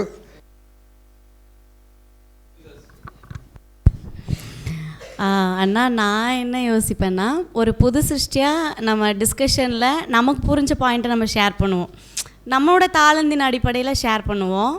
இல்லை வீட்லேயும் சரி, நம்முடைய புரிதல் என்னவோ அதன்படி நம்ம ஒரு கான்வர்சேஷனாக இருக்கட்டும், இல்லை நம்ம ஏதாவது ஷேர் பண்ணிக்கிறதா இருக்கும், அது மாதிரி ஷேர் பண்ணுவோம். இல்லை நீ இப்படி தான் ஷேர் பண்ணணும், இந்த பாயிண்ட்டை இப்போ இந்த பாயிண்ட் ஆஃப் வியூவில் தான் நம்ம பேசணும் அப்படின்னு ஒரு ரெஸ்ட்ரிக்ட் பண்ணும்போது, இது அவங்களுடைய புது சிருஷ்டி, அவங்களோட சுயாதீனம் இல்லையா, அது அவங்களுக்கு புரிஞ்ச மாதிரி தான் அவங்களால ஷேர் பண்ணிக்க முடியும். ஸோ அது மாதிரி விஷயத்த ஒரு வேளை அந்நிய காரத்தில் தலையிடுறதா இருக்கும் அப்படின்னு சொல்லிட்டு நான் ஃபீல் பண்ணுறேன்னா. Okay sister, very good. இன்னொரு சிஸ்டர் விக்டோரியாக்கா. அடுத்து நீங்கள் சொல்கிறீங்கக்கா. இல்லை பக்கத்தில் கொடுத்துக்கலாம், ஒன்றும் பிரச்சனை இல்லை. என்னை பொறுத்த வரைக்கும் அவங்க எந்த விஷயமும் என்கிட்ட தலையிட்டதில்லை. அவங்களாவே வாலண்டியாக உனக்கு தேவையானதை வாங்கிக்கலாம் அப்படிலாம் சொல்லுவாங்க. இப்போ சகோதரி சொன்ன மாதிரி இது ஏதாவது மிஸ் அண்டர்ஸ்டாண்டிங்காக ஒரு பதில் ஏதாவது சொல்கிற, இல்லை கருத்து வேறுபாடு இங்கே கூட பேசும்போது புத்தி இல்லாத பேசுகிற அப்படின்னு சொல்லும் போது அந்த நேரம் கொஞ்சம் கஷ்டமாக இருக்கும். அப்புறம் அது கரெக்டாக தான் இருக்குன்னு அவனை அண்டர்ஸ்டாண்ட் பண்ணிக்கிறது. அதனால் எங்களுக்குள்ளே எந்த ஒரு இது வந்ததில்லை பிரதர். சகோதர சகோதரிகள், நீங்கள் என்ன பண்ண வேண்டாம் அப்படின்னா, நம்ம பேசுகிற பாயிண்ட்டு நம்ம குடும்பத்தில் நடக்குது, அதனால் தப்பாக நினச்சிப்பாங்க அப்படின்னு பேச வேண்டாம். அடுத்து என்ன விஷயம் அப்படின்னு பார்க்கும்போது, நம்மக்கிட்ட இருந்தால் தான் பேசுங்க அப்படின்னு சொல்ல வரல, இருக்கிறதுனால பேசுங்கன்னு சொல்ல வரல.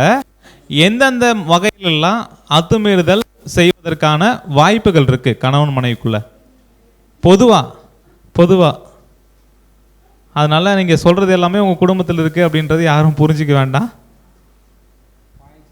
Okay, Sivasakthi sister.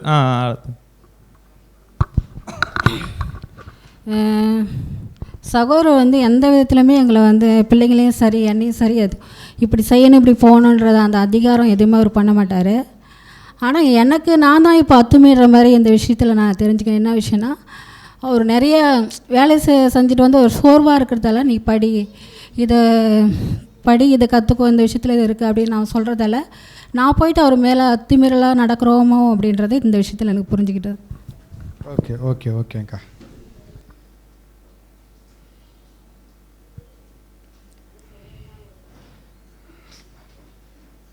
சிஸ்டர் போயிட்டாங்க. Okay, sister Priya.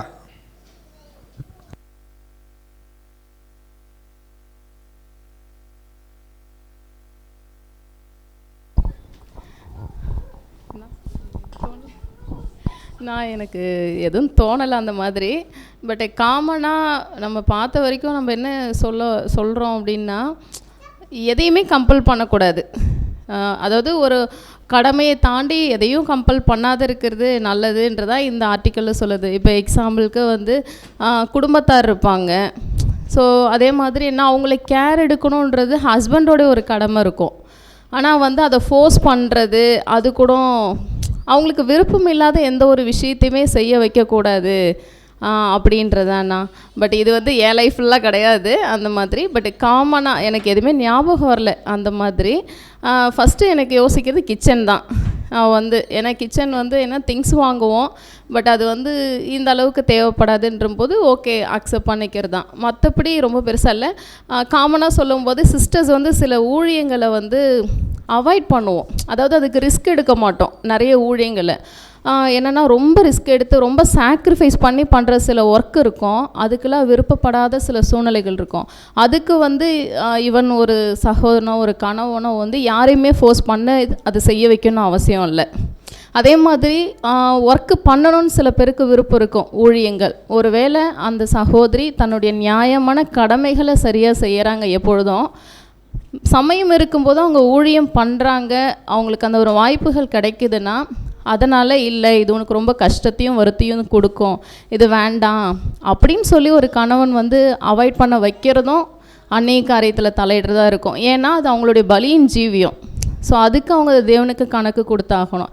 இந்த மாதிரி அவருடைய கடமை கண்டிப்பாக அவர் செய்யணும். அதையும் தாண்டி ஒரு சில நுணுக்கமான விஷயங்களை தலையிடாத இருக்கிறது நல்லதாக இருக்கும்னு தோணுதுண்ணா. Thank you sister. சகோதரி தீர்த்தம்மாள்.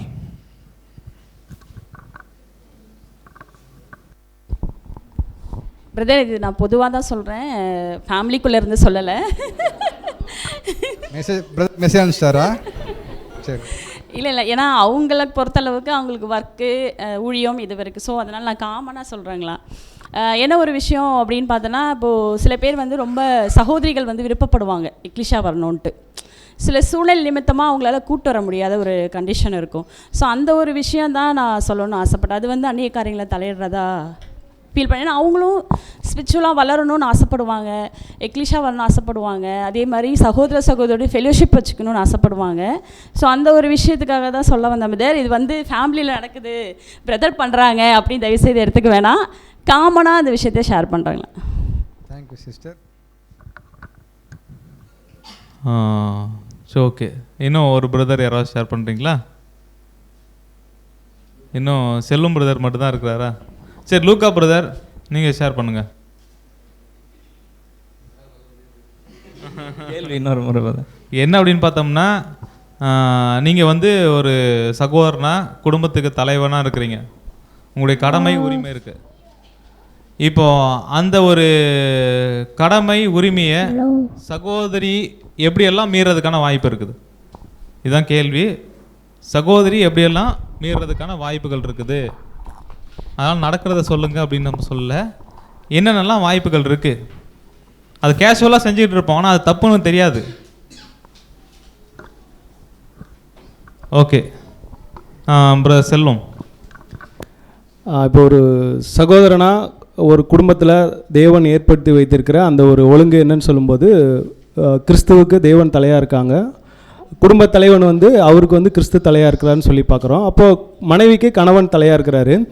இந்த ஒரு விஷயத்தில் அவருக்கு பொறுப்புகள் கடமைகள் நிறைய கொடுக்கப்பட்டிருக்கு. இப்போ ஒரு சகோதரியாக அவங்க என்னென்ன விஷயத்தில் மீறக்கூடாது, அத்துமீறாங்க அப்படின்னு சொல்லி பார்க்கும்போது, முதலாவது குடும்பத்தில் அப்படின்னு சொல்லி பார்க்கும்போது 2 விஷயங்கள் இருக்குது. ஒன்று பொருளாதார ரீதியாக, இன்னொன்று குழந்தைகளை படிக்கக்கூடிய விஷயங்கள், அவங்களுடைய தேவைகள் சந்திக்கக்கூடிய விஷயங்கள். ஸோ இப்போ இந்த விஷயத்தில் கணவன் ஒரு டிசிஷன் எடுக்கிறாரு அப்படின்னா, அவருக்கு வந்துட்டு வெளியே போகிறாங்க, சம்பாதிக்கிறாங்க, எவ்வளோ அமௌண்ட் இருக்குது, என்ன பண்ணணும்னு தெரியும். ஸோ இப்போ அவங்க ஒரு டிசிஷன் எடுத்திருப்பாங்க, இதெல்லாம் கனெக்ட் பண்ணி இது கடன் இல்லாமல் நம்ம வாழணும் அப்படின்னு முடிவு எடுக்கும்போது, ஒரு சகோதரியாக என்ன பண்ணலான்னா, ஒருவேளை அவங்களுக்கு அதில் விருப்பம் இல்லைனாலும் அந்த இடத்துல அவங்க மீறாமல் இருக்கிறது சரியானதாக இருக்கும். அதேபோல் பிள்ளைகளை படிக்க வைக்கிற விஷயத்தில் கூட ஃபோர்ஸ் பண்ணுறது, இல்லை இந்த ஸ்கூலில் தான் சேர்க்கணும், இப்படி தான் படிக்க வைக்கணும் அப்படின்னு சொல்லும்போது அதனுடைய பின்னாடி வரக்கூடிய விளைவுகள் அவங்க தெரியாமல் அவங்க கணவனுடைய டிசிஷனில் தலையிடுறது. ஸோ எல்லாத்துக்கும் மேலே அந்த ஒரு அவங்களுடைய டிசிஷனில் தலையிடாமல் இருக்கிறது சகோதரிகளுக்கு சரியானதாக இருக்கும். ஆலோசனை சொல்லலாம், ஆனால் அவங்க ஒரு முடிவு எடுக்கிறாங்க அப்படின்னா கண்டிப்பாக அவங்க தேவனுடைய ப்ரெசன்ஸில் இருந்து தான் எடுப்பாங்க. அது சரியாக இருக்கும்ன்றதை விசுவாசிக்கணும். ஸோ இது வந்து வீட்டில். அதே போல் ஆவிக்குரிய விஷயத்தில் இப்போ ஒரு குடும்ப தலைவனாக இருந்து ஒரு சகோதரன் ஒரு முடிவு எடுக்கிறாங்க, அது எந்த ஒரு விஷயமா இருந்தாலும் கண்டிப்பாக அது குடும்பத்தினுடைய வளர்ச்சிக்காக தான் அவர் செய்வாங்க. இல்லை சபைக்கு ஏதாவது ஒரு செய்யணுன்ற விஷயத்தில் கூட அவங்க ஒரு டிசிஷன் எடுத்து பண்ணலாம். ஸோ அதுலேயுமே கூட என்ன பண்ணலான்னா அவங்க தலையிடாமல் அது என்னன்றதுக்கு ஆலோசனை சொல்லிவிட்டு சரியான விதத்தில் இருந்தால் சரியாக இருக்கும்னு பார்க்கலாம். ஆமாம், நீ கேள்வி கேட்டோன்னே நான் வந்து ப்ராக்டிக்கலாக எங்கள் லைஃப்பில் நடக்கிறத நான் ஒரு விஷயத்தை ஷேர் பண்ணிக்கிறேன் இதை. ஏன்னா அது ரொம்ப எல்லாருக்கும் பிரயோஜனமாக இருக்கும்னு நான் அதை நம்புகிறேன். அதனால் அந்த விஷயத்தை நான் அந்த பாயிண்ட்டை உங்களுக்கு ஷேர் பண்ணிக்கிறேன். என்னென்னு கேட்டிங்கன்னா, கல்யாணம் ஆனதுக்கப்புறம் தெரியும், என்னென்னு கேட்டிங்கன்னா ஃபினான்ஷியலாக ஒரு சில சூழ்நிலை வரும்போது சகோதரி வேலைக்கு போகிறோன்ற ஒரு வாய்ப்பு வரும்போது அவங்க என்கிட்ட முன் வச்ச ஒரு விஷயம், அது எனக்கு எப்படி இருந்ததுன்னா, நான் பார்த்துக்க மாட்டேன்னா என் மேலே நம்பிக்கை இல்லையா அப்படின்ற ஒரு கேள்வி வைக்கும்போது, அப்படி இல்லைப்பா ரொம்ப கஷ்டப்படுறியா, அதனால் நானும் வேலைக்கு போனால் கொஞ்சம் உதவியாக இருக்கும்ல அப்படின்னு ஒரு விஷயத்தை அவங்க முன் வைக்கும்போது என்ன நடந்ததுன்னு கேட்டிங்கன்னா, அந்த டைமில் தான் வந்து நம்ம கன்வென்ஷனுக்கு முன்னாடி அறிவிப்பு கொடுத்துருந்தாங்க, ஒரு வேளை நெல்லிக்குப்பத்தில் பேசிக் கிளாஸுக்காக நம்ம இடம் பார்த்துட்ருக்கோம், அது ரெடி ஆகிடுச்சுன்னா அங்கே வந்து பேசிக் கிளாஸ் ஆரம்பிச்சிருவோம் அப்படின்னு ஒரு விஷயம் வரும்போது, நான் இந்த விஷயம் சொன்னதுக்கப்புறம் இந்த விஷயம் நாங்கள் பேசிகிட்டு இருக்கும்போது என்னென்னா, ஒரு வேளை பேசிக் கிளாஸ் ஆரம்பித்தாங்கன்னா நெல்லிக்குப்பத்தில் நம்ம வந்து நம்மளுடைய பங்களிப்பு இருக்கணும், தேவனுடைய வேலை செய்கிறதுல நம்மளுடைய கான்ட்ரிபியூட்டும் அங்கே இருக்கணும், பெருசாக ஃபினான்ஷியலாக இல்லைனாலும் நம்மளுடைய ஈடுபாடு அங்கே இருக்கணும்பான்ற ஒரு விஷயத்த சொல்லும் போது, அப்போ வெளியில் எங்கன்னா வேலைக்கு போயிட்டுனா இதில் வந்து ஈடுபட முடியாது. அதனால் வேலைன்றது ஓகே ரைட், இங்கனுக்குள்ளே ஏதாவது ஒரு வேலை கிடைஞ்சுன்னா பார்க்கலாம், அப்படி இல்லைன்னா பரவாயில்ல. ஏன்னா மாதமே ஒரு பெரிய மேஜிக் மாதிரி தான் நடக்கும். ஏன்னா வீட்டுக்கு கடை வாடகை, கடைக்கு வாடகை, குடியிருக்க வீட்டு கரண்ட் பில்லு, கடைக்கு கரண்ட் பில்லு, குடி இல்லாத வீடு ஒரு பழைய வீடு ஒன்று இருக்குது அதுக்கு கரண்ட் பில்லு அப்படின்ற மாதிரி ஒரு மாதிரி டைட்டாக தான் போயிட்டுருக்கும் மாதம். அதுவும் முன்னாடி கொஞ்சம் இடையில காலில் அடிப்பட்டதுனால கொஞ்சம் ஃபினான்ஷியலாக டைட் ஆகிடுச்சு, இப்படியே போயிட்டு இருந்தது. அவங்க ஒரு வரம்பு இருக்குல்ல, நம்ம என்னதான் இருந்தாலும் தலை கீழ்பட்டு அவர் சொல்கிற வார்த்தையை கீழ்பட்டு நடக்கணுன்ற ஒரு விஷயம் இருக்குல்ல, நம்ம சொல்லலை, சொன்னதும் அவனை அக்செப்ட் பண்ணிக்கிட்டாங்க சகோதரி. சரி பரவாயில்ல, இங்கனுக்குள்ளே ஏதாவது வேலை கிடச்சா பார்ப்போம், இல்லைனா மாதம் இருக்கிற விஷயத்த வருமானத்துக்குள்ளே அந்த ஃபேமிலி எப்படி ரன் பண்ணணுன்ற விஷயத்த இப்போ வரைக்கும் சப்போர்ட் பண்ணிகிட்ருக்காங்க. அதே மாதிரி நெல்லிக்குப்பமும் எதிர்பார்த்துன்னு இருக்கும்போது தேவன் அந்த வேலையை செய்கிறதுக்கும் ஒரு வாய்ப்பு கொடுப்பாருன்னு எதிர்பார்த்துக்கிட்டு இருக்கோம். ஏன்னா அதுக்காக தான் அந்த வேலையை ஒதுக்கி வச்சுட்டு நம்ம அதுக்காக ப்ரேயர் பண்ணிகிட்டு இருக்கோம். தேவனுக்கு ஒரு வேளை அந்த வாய்ப்பை கொடுத்தாருன்னா அந்த வேலையை செய்கிறதுக்கு முற்படுறது. அந்த வகையில் பார்க்கும்போது குறுக்கிடுற மாதிரி இது வரைக்கும் சகோதரி எதுவும் பண்ணல. அப்படியே ஏதாவது பண்ணாலும் எனக்கு ஃபேவரட்டாக ஒரு டைலாக் ஒன்று இருக்குது, ஏதாவது ஒன்று பண்ணிட்டா கூட அவங்க என்கிட்ட கேட்டாங்கன்னா வெளிப்படையாக சொல்லிக்கிறேன்பா, ஒன்றும் இல்லை அது உனக்கு கோபம் வரலையான்னு கேட்டாங்கன்னா என்னென்னா, நான் ஒரு வருஷமாக சொல்லிகிட்டு இருக்க ஒரே டைலாக் என்னென்னா, உனக்கு என்ன சொல்லணும்னு தோணுதுன்னு கேட்டாங்கன்னா ஐயோ பாவம், இந்த விஷயத்தை மட்டும் சொல்லுவேன். அதை சொல்லி அவங்களுக்கே பழகிட்டு இப்போ என்ன தோணுது, ஐயோ பாவம்னு தோணுதா அப்படின்னு அவங்களே கேட்க ஆரம்பிச்சிருவாங்க. இது இப்போதைக்கு இதுலேருந்து கற்றுக்கிட்ட விஷயம் என்னென்னு கேட்டிங்கன்னா, இன்றைய பாடத்துலேருந்து கூட தலையிடணும். நான் எப்படி புரிஞ்சுக்கிட்டேன்னா, இந்த ரீப்ரின்ஸ்லேருந்து படித்த விஷயம் தலையீடு எப்படி இருக்கணும்ன்றது இந்த 2 பக்கங்களை படித்ததுக்கப்புறம் என்னோடய தலையீடு இருக்கணும் எப்படின்னா, வாய் வார்த்தையாக இல்லை, வாழ்ந்து காமிக்கிறோம். கிறிஸ்துவை பின்பற்ற நான் வாழ்ந்து காமிச்சு அவங்களுக்கு வந்து, ஏன்னா வசனம் ஒன்று இருக்கும் ஸ்திரீகளுக்குன்னு, தங்கள் கற்புள்ள நடக்கையினாலே, அந்த மாதிரி நான் வந்து சகோதரிக்கு வாழ்ந்து காமிச்சு பின்னாடி நடக்க அவங்களுக்கு உதவி செய்யணுன்ற ஒரு விஷயத்தை கற்றுக்கிட்டோம். தேங்க்யூ. ஓகே, தேங்க்யூ பிரதர்ஸ், உங்களுடைய கருத்துக்கு ரொம்ப நன்றி. ஸோ அப்போ தெளிவாக புரிஞ்சிக்க முடியுது, ஒரு கணவன் அல்லது மனைவி பிள்ளைகள் அத்துமீறி செயல்படும் போது அது அநீதியாக காணப்படும், அது சரியானது கிடையாது. இந்த பாடத்தை கற்றுக்கிட்டோம். அப்படி பண்ணக்கூடிய என்ன ஆகுனா, தேவனோட பார்வையில் விசுவாசத்தில் குறைவுபட்டிருக்கிறான்றதை வெளிப்படுத்தும். தெய்வீக ஏற்பாட்டில் அந்த ஊழியத்தில் அவருடைய கொடுத்த அந்த மிகப்பெரிய ஆசீர்வாதத்தில் ஒரு புது சிருஷ்டி அவர் அபிவிருத்தி அடைய மாட்டார். இது ஏன் அவர் பண்ண வராருன்னு பார்த்தீங்கன்னா, நான் போனால் தான் என்ன பண்ண முடியும், சால்வ் பண்ண முடியும். அவங்க என்ன தெரியும், நான் தான் குடும்ப தலைவன், எனக்கு தான் கடமை பொறுப்பு இருக்குது, நான் தான் இறங்கி என்ன பண்ணணும் சரின்ற எண்ணத்தில் பண்ணுருவாங்க. அது சரியாக பண்ணால் சரி. ஆனால் அன்பு பயணப்படுற அளவுக்கு மீறி அவங்கள என்ன பண்ணுவாங்க, கண்ட்ரோல் பண்ணுறது, அடக்குமுறை, இது வந்து தப்பு. அந்த மாதிரி மனப்பணம் வரக்கூடாது. அது கணவனாக இருக்கட்டும், மனைவியாக இருக்கட்டும், பிள்ளையாக இருக்கட்டும், அவங்களோட வேலையை சரியாக பார்த்தாங்கன்னா ரொம்ப ஸ்மூத்தாக போகும், சரியாக போன்ட்டு தான் இந்த இடத்துல நமக்கு மிகப்பெரிய ஒரு படிப்பினை, மிகப்பெரிய எச்சரிப்புன்னு பார்க்குறோம். அடுத்து பார்க்கும்போது குடும்பத்தலைவனுக்கு வந்து எப்படி செய்யணும் பார்த்தோன்னா, இது ஏன் ஃபேமிலின்னு விருப்பத்தோடு என்ன பண்ணணும், தன்னோட கடமையை தன் மனைவிக்கு பிள்ளைக்கு ரொம்ப ஆரோக்கியமாக விருப்பப்பட்டு டைம் ஸ்பெண்ட் பண்ணணும். இது கடமை. ஒருவேளை அந்த கணவனுக்குரிய தலைமையை சகோதரர் எடுத்துக்கொண்டால் எப்படி இருக்கும்? கணவன் இல்லை ஊருக்கு போயிட்டார், இப்போ டிபார்ட்மெண்ட் மாறிச்சு, நான் எடுத்துக்கிட்டோம்னா எப்படி இருக்கும் அந்த விஷயம்? இது தெய்வீக பார்வையில் மிகப்பெரிய அந்த தெய்வீக ஒழுங்கை தலைக்கீழாக போட்ட மாதிரி ஆகிடும். தலை நமக்கு யாருங்க? சரி, ஸ்திரீக்கு தலை யார்? கணவன். கணவனுக்கு கிறிஸ்து. கிறிஸ்துவுக்கு இந்த ஆர்டர் மாறி போட்ட மாதிரி ஆகிடும். யோசிச்சு பாருங்கள், தலை அவர் தான் பிரதானமானவர், அவருக்கு கிறிஸ்து, அது கணவன் மனைவி. இந்த 4 விஷயம் ரொம்ப மிகப்பெரிய ஆர்டர். இது ஒருவேளை கணவன் ஸ்தானத்தை எடுத்து கொண்டுட்டோம்னா தெய்வீக ஒழுங்கை தலைக்கீழாக போட்ட மாதிரி என்ன ஆகிடும்? இது வீணாக போயின்றதை பார்க்க முடியுது. ஸோ அப்படி பண்ணாங்கன்னா அந்த ஸ்திரீக்கு ஆபத்து, அந்த குடும்பத்துக்கு ஆபத்து, மிகப்பெரிய தீமை வந்துடும்.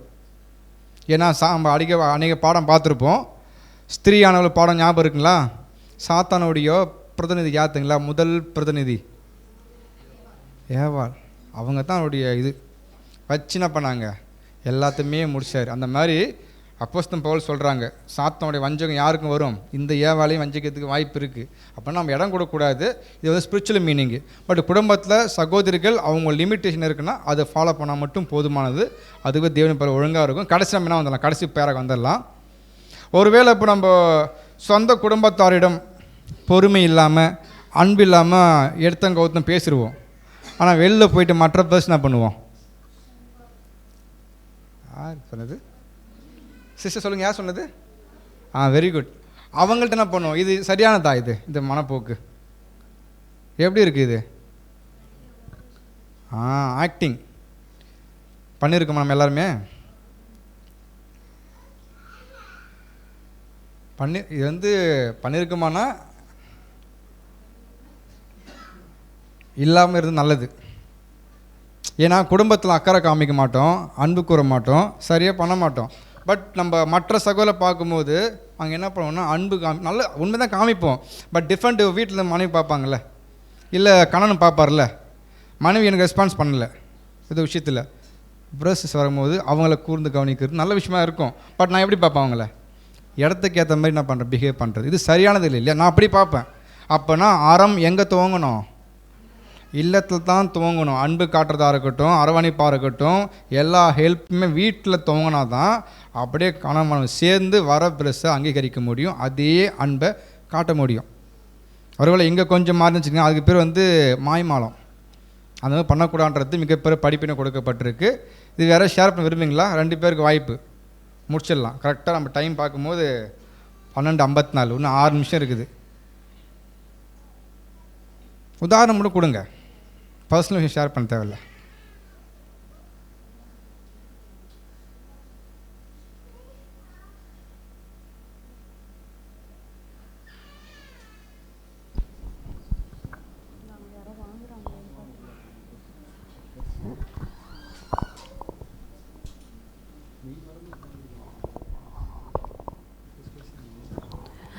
அண்ணா குடும்பத்தில் வந்து எல்லா கற்பனைகள் எல்லாமே தெரிஞ்சிருக்கும்ண்ணா. பிரதர் சிஸ்டர்ஸ் ஏதாவது மிஸ்டேக் பண்ணும்போது நம்ம என்ன பண்ணுவோம்னா ரொம்ப பெருந்தன்மையாக நடந்துப்போம். ஓகே, தெரியாமல் பண்ணிட்டீங்க, உங்களுடைய நோக்கம் அதுவாக இருக்காது, எனக்கு புரியும் அப்படின்னு. வீட்டில் இருக்கிறவங்களும் புது சிருஷ்டி தான், குழந்தைங்களும் புது சிருஷ்டின்னு குழந்தையாக தான் வளர்க்கப்படுறாங்க. பட் அவங்க கண்டிக்க வேண்டிய விஷயத்தில் கண்டிச்சுட்டு கண்டிப்பாக பெருந்தன்மையாக அதை மன்னிச்சுட்டு அடுத்த விஷயத்துக்கு போகணும். ஆனால் பிரதர் சிஸ்டரோட பேசும்போது நம்ம முகம் கூட மாறுபடாதுண்ணா. ஓகே அப்படின்னு ரொம்ப சிரிப்போடு சொல்லுவோம். பட் வீட்டில் வந்துட்டு ஒரு மாதிரி நம்ம எப்படிலாம் தேவனுடைய திட்டத்துக்கு மாறாக நடந்துக்க கூடாதோ அப்படிப்பட்டதான, அதான் உலகத்தில் ஒரு சுயரூபம் எங்கே வெளிப்படும்னா அங்கே அந்த மாதிரியான பலகீனங்கள்லாம் ஃபேமிலியில் நிறையா வெளிப்படும்னா இந்த லைன் படிக்கும்போது அதான் ரொம்ப ஓகே அப்படின்னு நல்லா தேவன் உணர்த்தின ஒரு விஷயம். ஒழுக்க சீலர்கள்லாம் கொடுத்துருந்தாங்கன்னா நம்ம எந்த அளவுக்கு ஃபேமிலியில் ரொம்ப இம்பார்ட்டன்ஸ் கொடுத்து கிறிஸ்துவ ஆவியின் கனிகளை வெளிப்படுத்துகிறவங்களா இருக்கணும். வெளியே காட்டியிருப்போம், ஃபேமிலி ரொம்ப முக்கியம்னு புரிஞ்சிச்சுண்ணா. ஸோ நமக்கு டைம் முடிஞ்சுது. ஸோ அப்போ தெளிவாக என்ன கற்றுக்கொள்கிறோம் அப்படின்னு பார்த்தீங்கன்னா, இந்த விஷயங்களை வந்து நம்ம குடும்பமாக இருக்கட்டும், உலகத்தார மத்தியில் இருக்கட்டும், எல்லா இடத்துலையுமே தன்னை சீர்தூக்கி பார்க்கணும். நம்ம தேவையில்லாமல் என்ன பண்ணுறோம், தன்னை கவனிக்கணும். மற்றவங்க அலுவலகத்தில் நான் போய் ஈடுபடுறேன்னா இல்லையான்றதை நம்ம எல்லா இடத்துலையுமே பார்க்கணும். குடும்பத்தில் ஒரு மாதிரி பிஹேவ் பண்ணுறது, மற்றவங்க மதத்தில் பிஹேவ் பண்ணுறது, வேலைக்கு போகும் அப்படி இல்லை. தேவன் பார்க்குறாங்கன்றதை நம்ம தெளிவுபடுத்திட்டோம்னா எல்லா இடத்துலையும் எப்படி இருப்போம், நம்ம இருப்போம். சரியாக ஃபாலோ பண்ணுறதுக்கு தன்னை மட்டும் கவனிப்போம். என்கிட்ட என்ன குறை இருக்குது அது என்ன பண்ணுவோம், நீக்க போகிறதுக்கு நம்ம யோசிப்போமே தவிர மற்றவங்களை பார்க்க தவறவும் மாட்டோம், அவங்கள பார்த்து கூர்ந்து கவனிக்க மாட்டோம். ஏன்னா என்னை சரி பண்ணுறதுக்கே டைம் போதாது. என்கிட்ட அவ்வளோ குறைகள் அழுக்கு இருக்குது. அதை சுத்திகரிப்பதற்கே நான் டைம் ஸ்பெண்ட் பண்ணேன். படிக்க ஆரம்பிப்பேன், சப்ஜெக்ட் கேட்பேன், ஃபெலோஷிப் வச்சுப்பேன். அதுக்குள்ளே போகும் ஏதோ ஒரு விஷயம் கிடைக்கும். நான் அதுக்குள்ளே பிஸியாக இருக்கும்போது எங்கே போக மாட்டேன், மற்ற சகோதரன் வாழ்க்கையில் ஈடுபட மாட்டேன், அதை கூர்ந்து கவனிக்க மாட்டேன். அப்படின்றத ஒவ்வொரு சிந்திக்கும் போது ரொம்ப ஆசையாக இருக்கும் பார்க்குறோம். ஸோ தேவன் நமக்கு என்ன கொடுத்துருக்காங்க அப்படின்னு பார்த்தோன்னா வசனம் பார்க்குறோம். 1 தெசலோனிக்கேயர் 4ஆம் அதிகாரம் 12ஆம் வசனம், நான் உங்களுக்கு கட்டளையிட்டபடியே. அப்போனா மிகப்பெரிய ஒரு சட்டமாக நம்ம கொடுக்கப்பட்டிருக்கு. வேத வசனம் சட்டம் தானே, அது கீழ்ப்படைப்பு இல்லாமல் இனி காணப்படணும், அமைதலாக காணப்படணும். அப்புறம் சமாதானத்துக்கு எதிரான வாழ்க்கை வாழ்வதற்கு பிரயாசப்படணும். அதுக்கு எதிர்ப்பு நிறையா வந்தாலும் நம்ம என்ன பண்ணணும், தக்க வைத்துக் கொள்ளணும். நெக்ஸ்ட்டு பார்க்கும்போது மற்றவங்களுடைய விஷயத்தில் ஈடுபடுறது நம்ம என்ன பண்ணலாம், தவிர்க்கும் பொழுது நமக்கு மிகப்பெரிய ஆசிரம் கொடுக்கப்படும். அப்போனா ஒரு புது சிருஷ்டி சரியாக இவை அனைத்தையும் நிதானித்து பார்த்து தன் மனசாட்சிக்கு போதிக்கணும். போதிக்கும் போது எது அன்பு எது மற்றவங்க விஷயத்தில் எடுத்து பிரித்து பார்த்து கற்றுச்சுனாக்கா அந்தமாரி நடக்கும்போது நம்ம என்ன பண்ணலாம், அன்பு காட்டுறதை மட்டும் தான் பயன்படுத்துவோம். தேவையில்லாம் மற்றவங்க வாழ்க்கையில் ஈடுபட மாட்டோம் தான் புரிஞ்சிக்க முடியுது. தேவன் மிகப்பெரிய ஒரு படிப்பை நம்ம கொடுத்துருக்குறாங்க. அதுக்கு நம்முடைய பிதாவாகிய தேவனுக்கு நம்முடைய கர்த்தராக இயேசு கிறிஸ்துவ நன்றிகளையும் துதியும் எடுத்துக்கொள்வோம். இந்த கூடைக்கு நிறைவாக நம்முடைய அன்பு சகோதரர் சிவபாலன் ஜபிக்கும்படியாக அன்போடு கேட்டுக்கொள்கிறேன்.